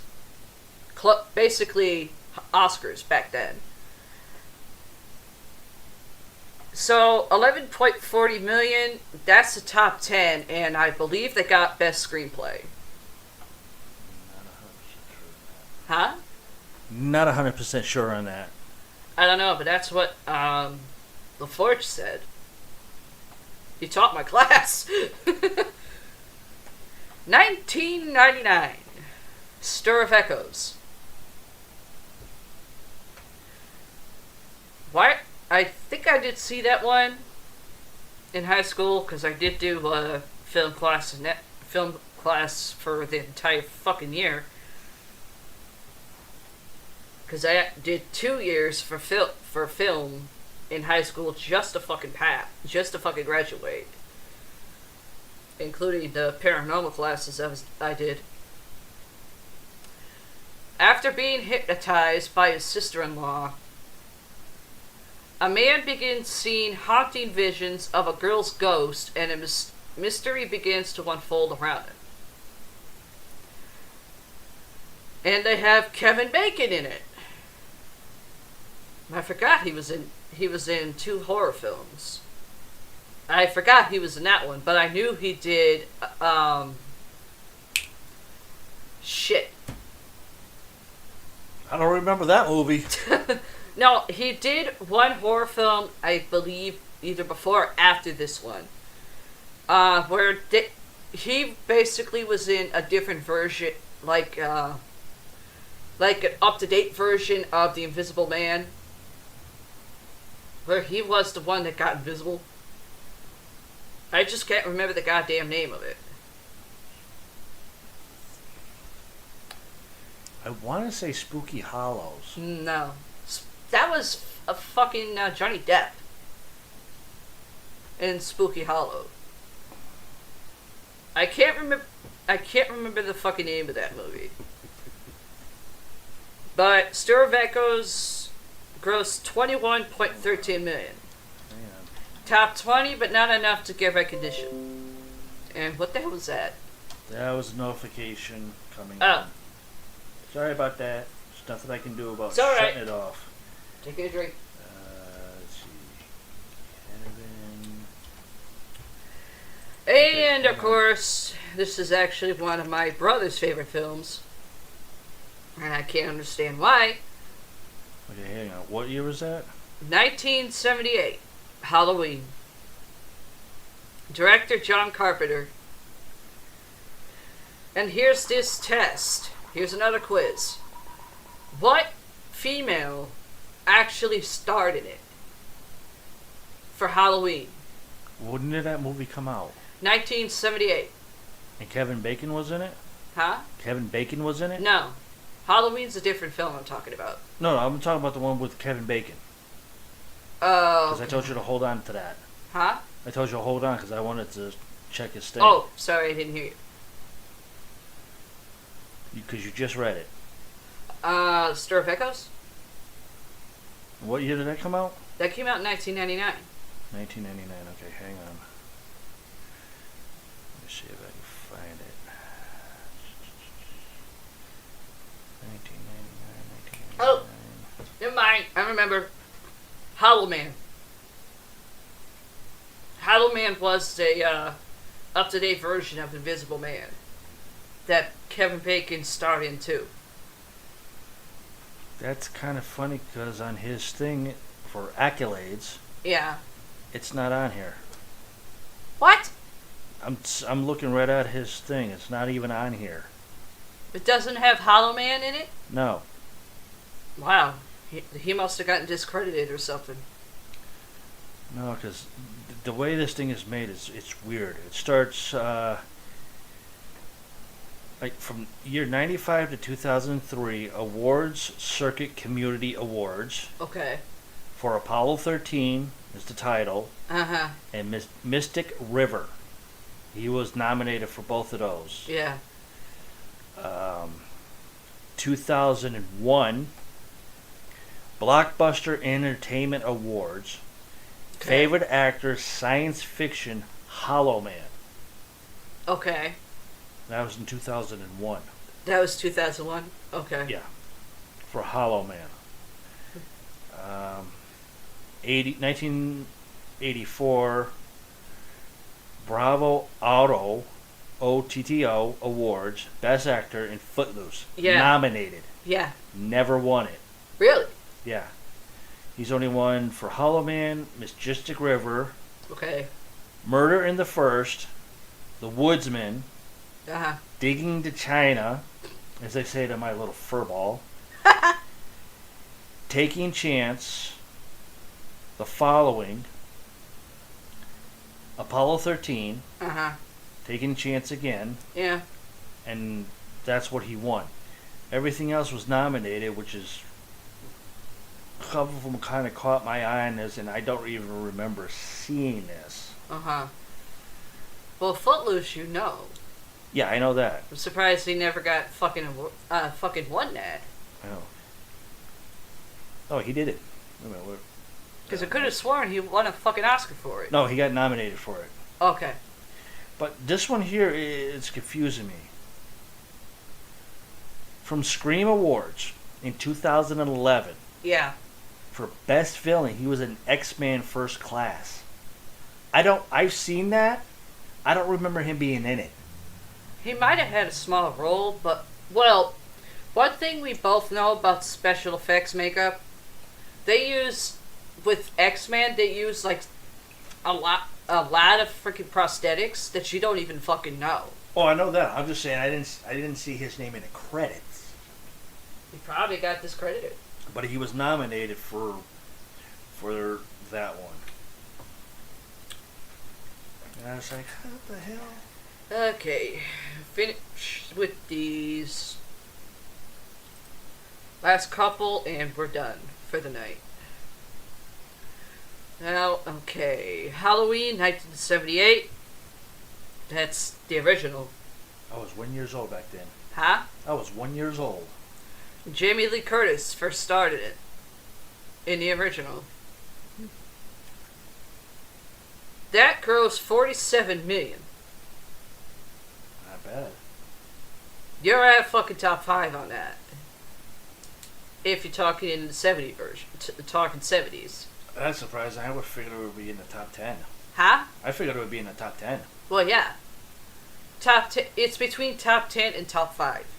For some reason, Richie thinks it should have been a fucking number 1. Why? I have no clue. Mm. And he says Chucky's way behind it. But Chucky's had more fucking movies come out than Halloween. True. Fucking Friday the 13th has more fucking films than fucking Halloween. Due to the fact that it has different characters. Halloween 2007, the remake.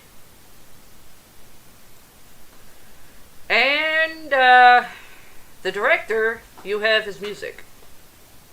Rob Zombie. Yeah. It bombed. Huh? It bombed. And Brad Dourif was in it again. But he played the cop in 2007. I forget the cop's name in it that he played, but I know that much. Let me see. It grossed $58.27 million. Hang on, let me go back to Halloween fans, and of course horror genre in general. Okay. That's a top 10. Alright, hold on. I'm going to Brad Simply Dourif's. because Rob Zombie was the director that hit the top 10. Okay, hold on. I'm on Brad Dourif. Yeah. Huh? I'm on Brad's Brad Dourif's? Wikipedia page. Okay. What year again? 2007, that's the remake. I gotta go down. Let's see. He was in Sinners. Huh? Brad Dourif Yeah. was in Sinners in 2007. As Okay. Caddie. Uh-huh. 2007, The List. Okay. As John Gambini. 2007, The Wizard of Gore. Seen that one. Dr. Chung. What was that one you said? The Wizard of Gore. Gore? Okay. Yeah. 2007, Halloween. He played Sheriff Lee Beckett, Thank you. Okay. which is spelled Brackett. Yeah. He also did it in 2009 for Halloween 2. Okay. And I'm at Halloween 2, 1981. But doesn't have him in it. Just has Jamie Lee Curtis. Let's see. No, in 81 he was in Ragtime. Huh? In 81 he was in Ragtime. Oh, yeah, that's right. But yeah, 2009 he was in Halloween 2 playing the same character as he did in regular in the Halloween. remake, yeah. He's done a lot. Halloween 2, 81, 25.53 million. Okay, that made less than the fucking remake of 2007. So due to the fact that Rob Zombie is a singer,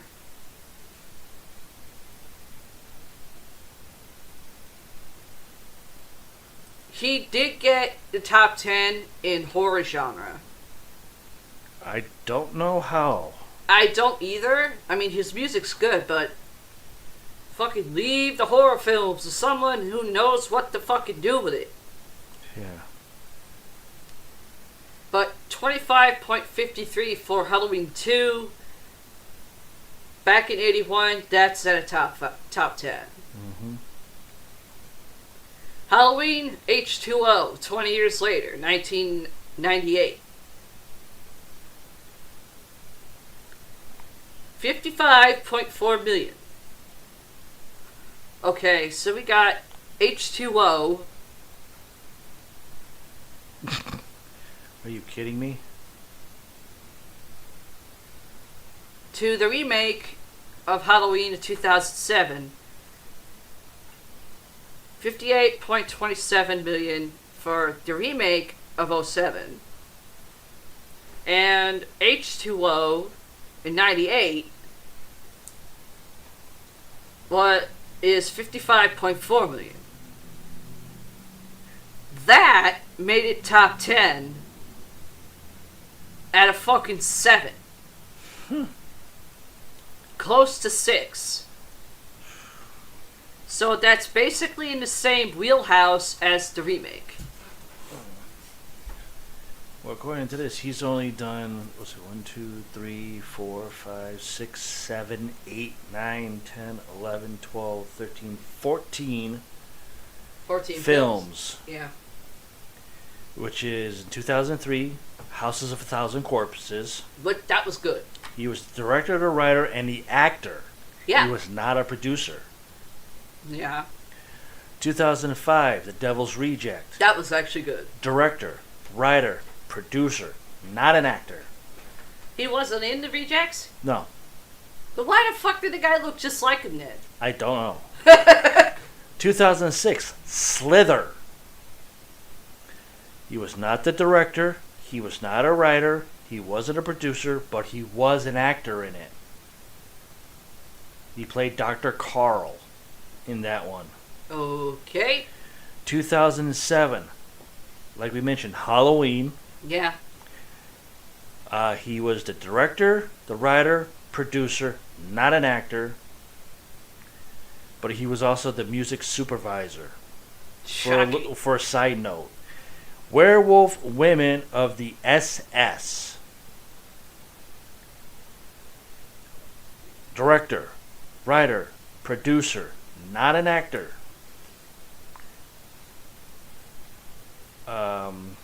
Flux Taylor for Grindhouse. 2009, Halloween 2. He was the director, the writer, the producer, not an actor, and also was the music supervisor for that one. Shocking. The Haunted World of El Super Beasto. Uh-huh. Director, writer, producer, not an actor, No. direct to DVD. Shocking. 2010, Super. Uh-huh. Was not the director, was not the writer, was not the producer. He was an actor, and he played God. God have the big ass fucking tattoo of a fucking pentagram on his head? I don't know.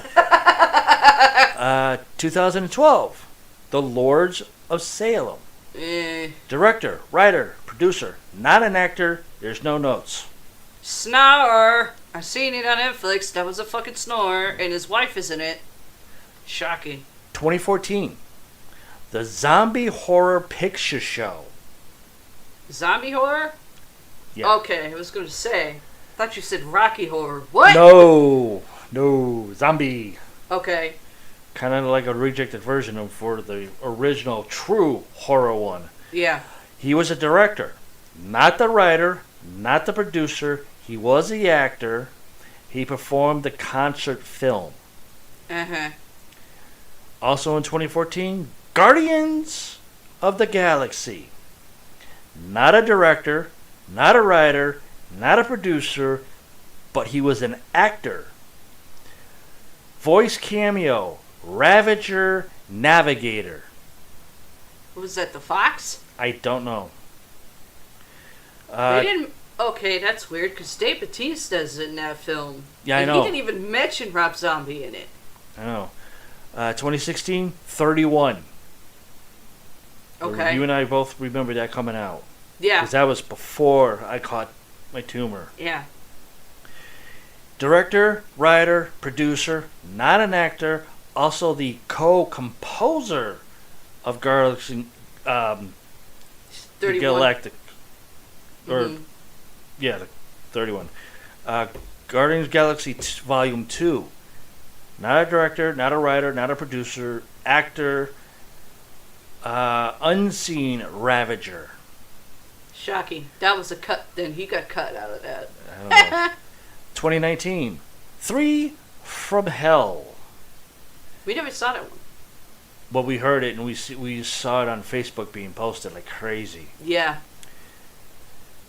Director, writer, producer, not an actor, no notes. Damn. Now here's a kick in the nuts. In television itself. Okay. 1986, Pee-wee's Playhouse. Not a director, not an actor, but he was the production assistant. Well, figure back then it did cost money. He had to get paid to do something so he could get record time to do his music. Right. Here's another one in 2003, and there's two of them. First one is Spider-Man, the new animated series. Not a director, but an actor. He played Dr. Kurt Connors, the Lizard, voiced episode Law of the Jungle. Uh-huh. Also in that same year, Justice League. Not an actor, but not a director, but an actor.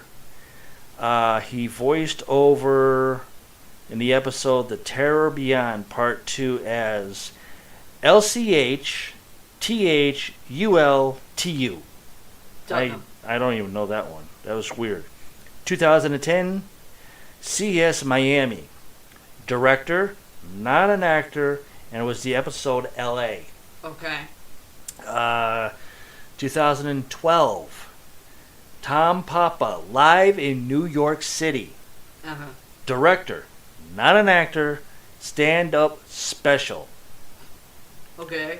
2016, oh Jesus Christ. What? Mr. Pickles. Uh-huh. Not a director, an actor, in the episode Vegans. He played Orthideus. Uh-huh. Ordutheus. Orpheus, yeah. And that's all he's done since then. Yeah, but didn't he come out? Yeah, but I could have sworn there was a zombie. There was a movie that he directed where it had a bunch of fucking killer clowns in it. That was Three from Hell. That was the last one he did. That was Three from Hell? Yeah, that was the last one he did that bombed dramatically. Because I know there was... Every film critic out there told him, stay the fuck away from making movies because you suck at it. Just continue with your career as a musician, as a singer, and the way you look. That's it. Well, we both remember the stupid clown thing that started up. Yeah. Where people were dressing as clowns and doing a bunch of bullshit. Yeah. There was... His movie came out the same exact year that it came out. How I know? Because Robin called because she was spazzing out because she was seeing fucking people dressed as clowns trying to fuck her, trying to get in. Yes, I remember. Unfortunately. And I got up, when we got up there, you checked around the house, her mom's calling her stupid. Because she didn't see anything.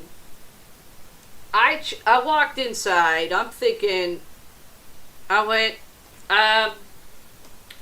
you did see the remake, the movie version of It, with me.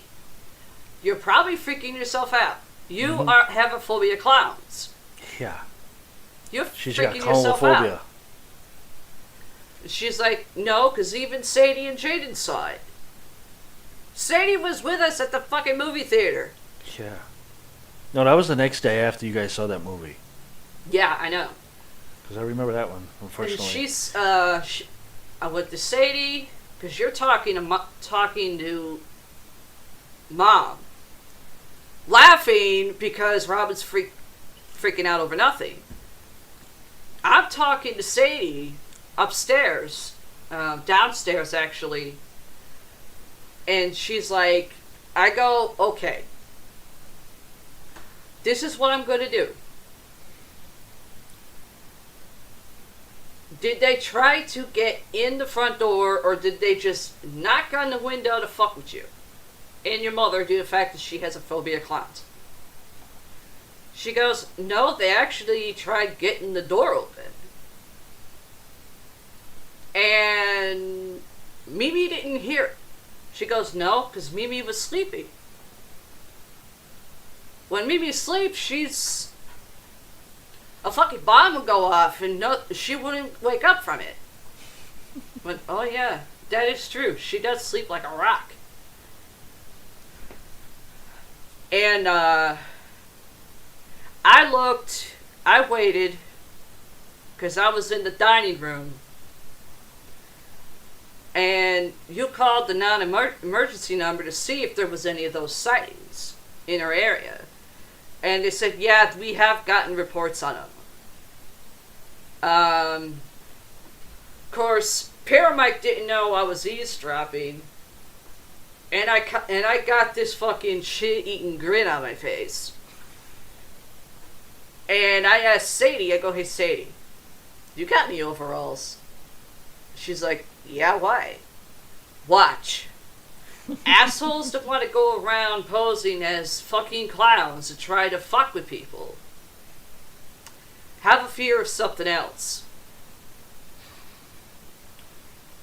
Dude, and my hair was natural color red at the time. It was actually a bit short because I trimmed it. Or actually, I kind of cut a few inches off. Put the overalls on. I saw Jaden had almost like the exact same shirt that Chucky wears. And Jaden's like, there's no way you're going to get that on. It's too small. No, Jaden, you're swimming in it. That's actually her shirt. Put the shirt on. It was a little bit tight on my shoulders, but go figure. I'm like, okay, we're going to have some fun. Told Sadie, get me porcelain makeup, which she did have. Surprising. Get me your eyeliner, get me your eyeshadow. And get me your lipsticks. Because I'm going to have some fun. And boy, did she have fun. But anyways, just to let you know, 3 from Hell. Yeah. Budget was $3 million. Okay. Box office, $2.2 million. That's top 10, but not enough to say, hey, we've got an award for it. No. That just killed. That just went. It was funny. Because I was in the bathroom at Robin's house, putting the makeup on, getting my hair done, getting my hair in the right area, right order. And Robin's mother, Tina, comes in. Once she had to use the bathroom, she wanted to know who was in there. She thought her youngest grandchild was in the bathroom trying to mess around. I scared the crap out of her mother because she wasn't expecting to see me doing what I was doing. And she's like, Jesus fucking Christ, you scared the fuck out of me. And I went, well, that sounds like a sticky situation, now don't it? She's like, what? I understand you love the Chucky franchise and possibly wanting to go out as Chucky for Halloween, but why in the hell are you doing that now? 1, it's October. 2, Mike just got off the phone with the non-emergency cops number, and he was told there are those sightings in this area. So, those motherfuckers want to play. Guarantee you, before the night's over, those son of bitches are going to be running crying for their mommy, and they're going to get fucking arrested. In a matter of 20 minutes. And she's like, they're dressing up as clowns and possibly have weapons. How would they be afraid of someone dressing up like a fictional character? Watch. Don't put the lights on. Keep the light off. And watch what I do. Looked around, and I had a pocket knife on me anyway. Had a pocket knife on me, put it in the top of the overalls.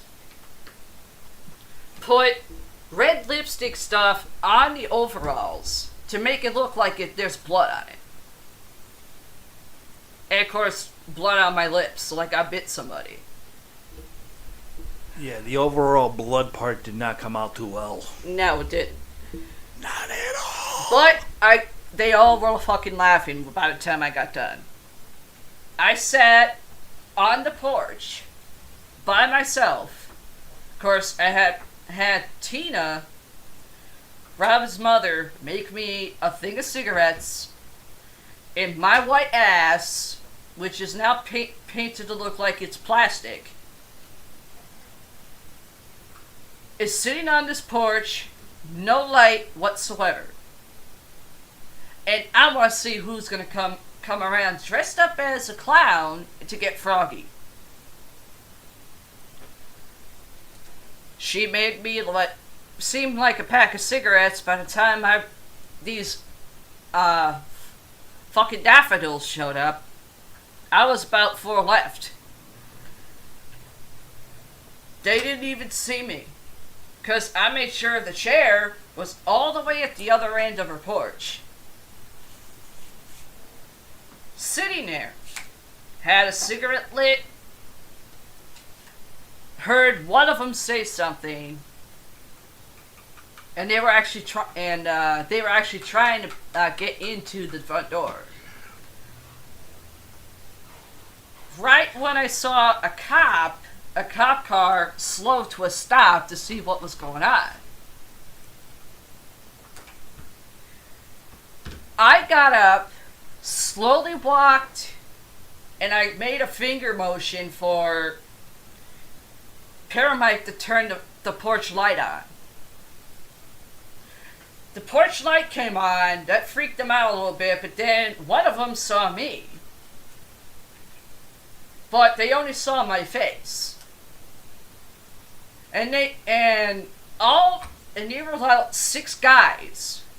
6 grown adult guys, thinking college age. Went, oh shit. There really is an actual life-size Chucky doll. And it's actually alive. I'm getting the fuck off this porch. All 6 of them ran, and not even 10 seconds later, they both hit the fucking cop car. All of them. The front door opens. Paramike, Robin, Tina, her 2 oldest, are laughing their ass off. And that cop car had one hell of a dent. I started laughing. The cop came over to me and said, how the hell did you know that these idiots would actually be afraid of you? One thing I know about horror, paranormal, and anything of the genre, people dress up as something to try to do harm to others. They normally have a fear of them for themselves. And it's the exact opposite of what a clown is. As you see, they thought they're looking at an actual live Chucky doll that's adult size.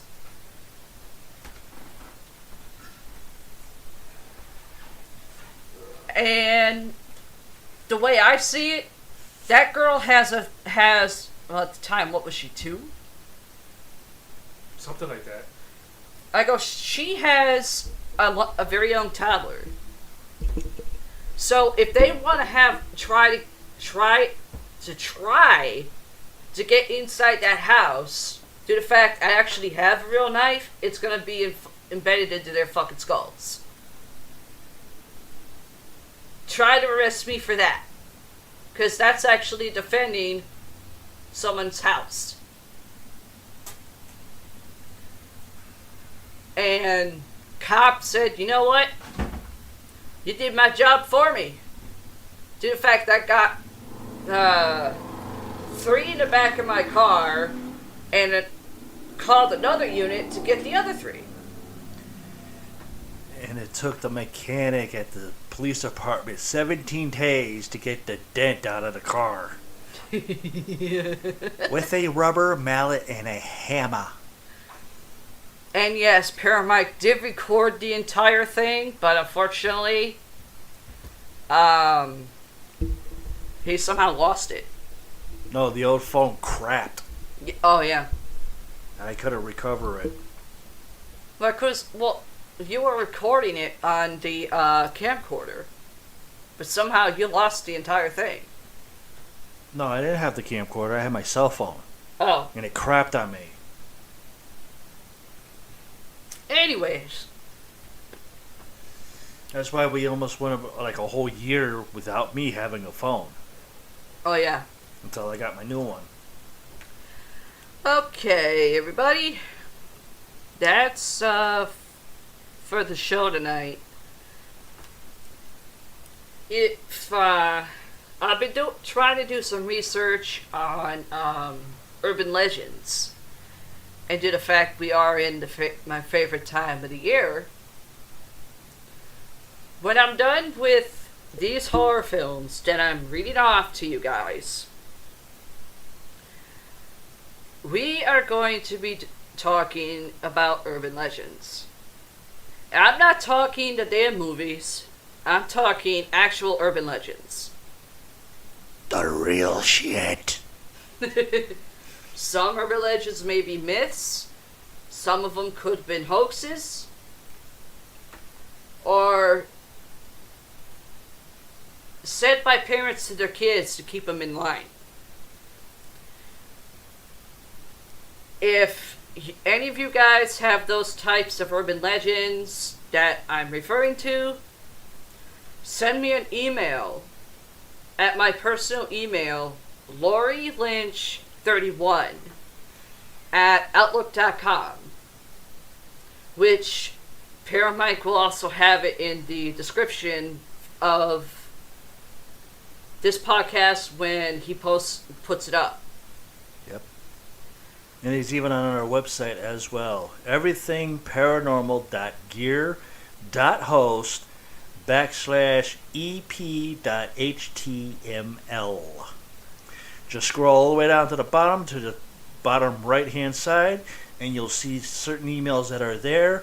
Hers is up there where you can email her stuff. The only thing is that since the computers have Windows 10, and you guys probably also have it, it will automatically go to the email that's already programmed in your Windows thing. So you might have to type it all in there and still send it that way. We will still get it. Yeah.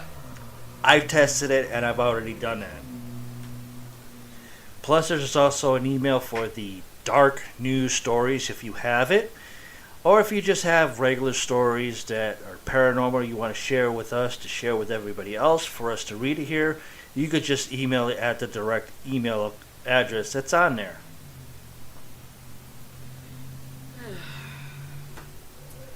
With that being said, we are going to figure out dinner. And in the next couple of days,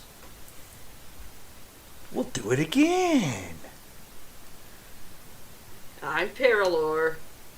And I'm Paramike. And you've been listening to Everything Paranormal Podcast Show. Brand new.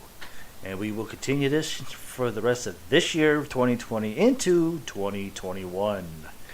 Have Sweet a nice dreams. night. Ooh, scary.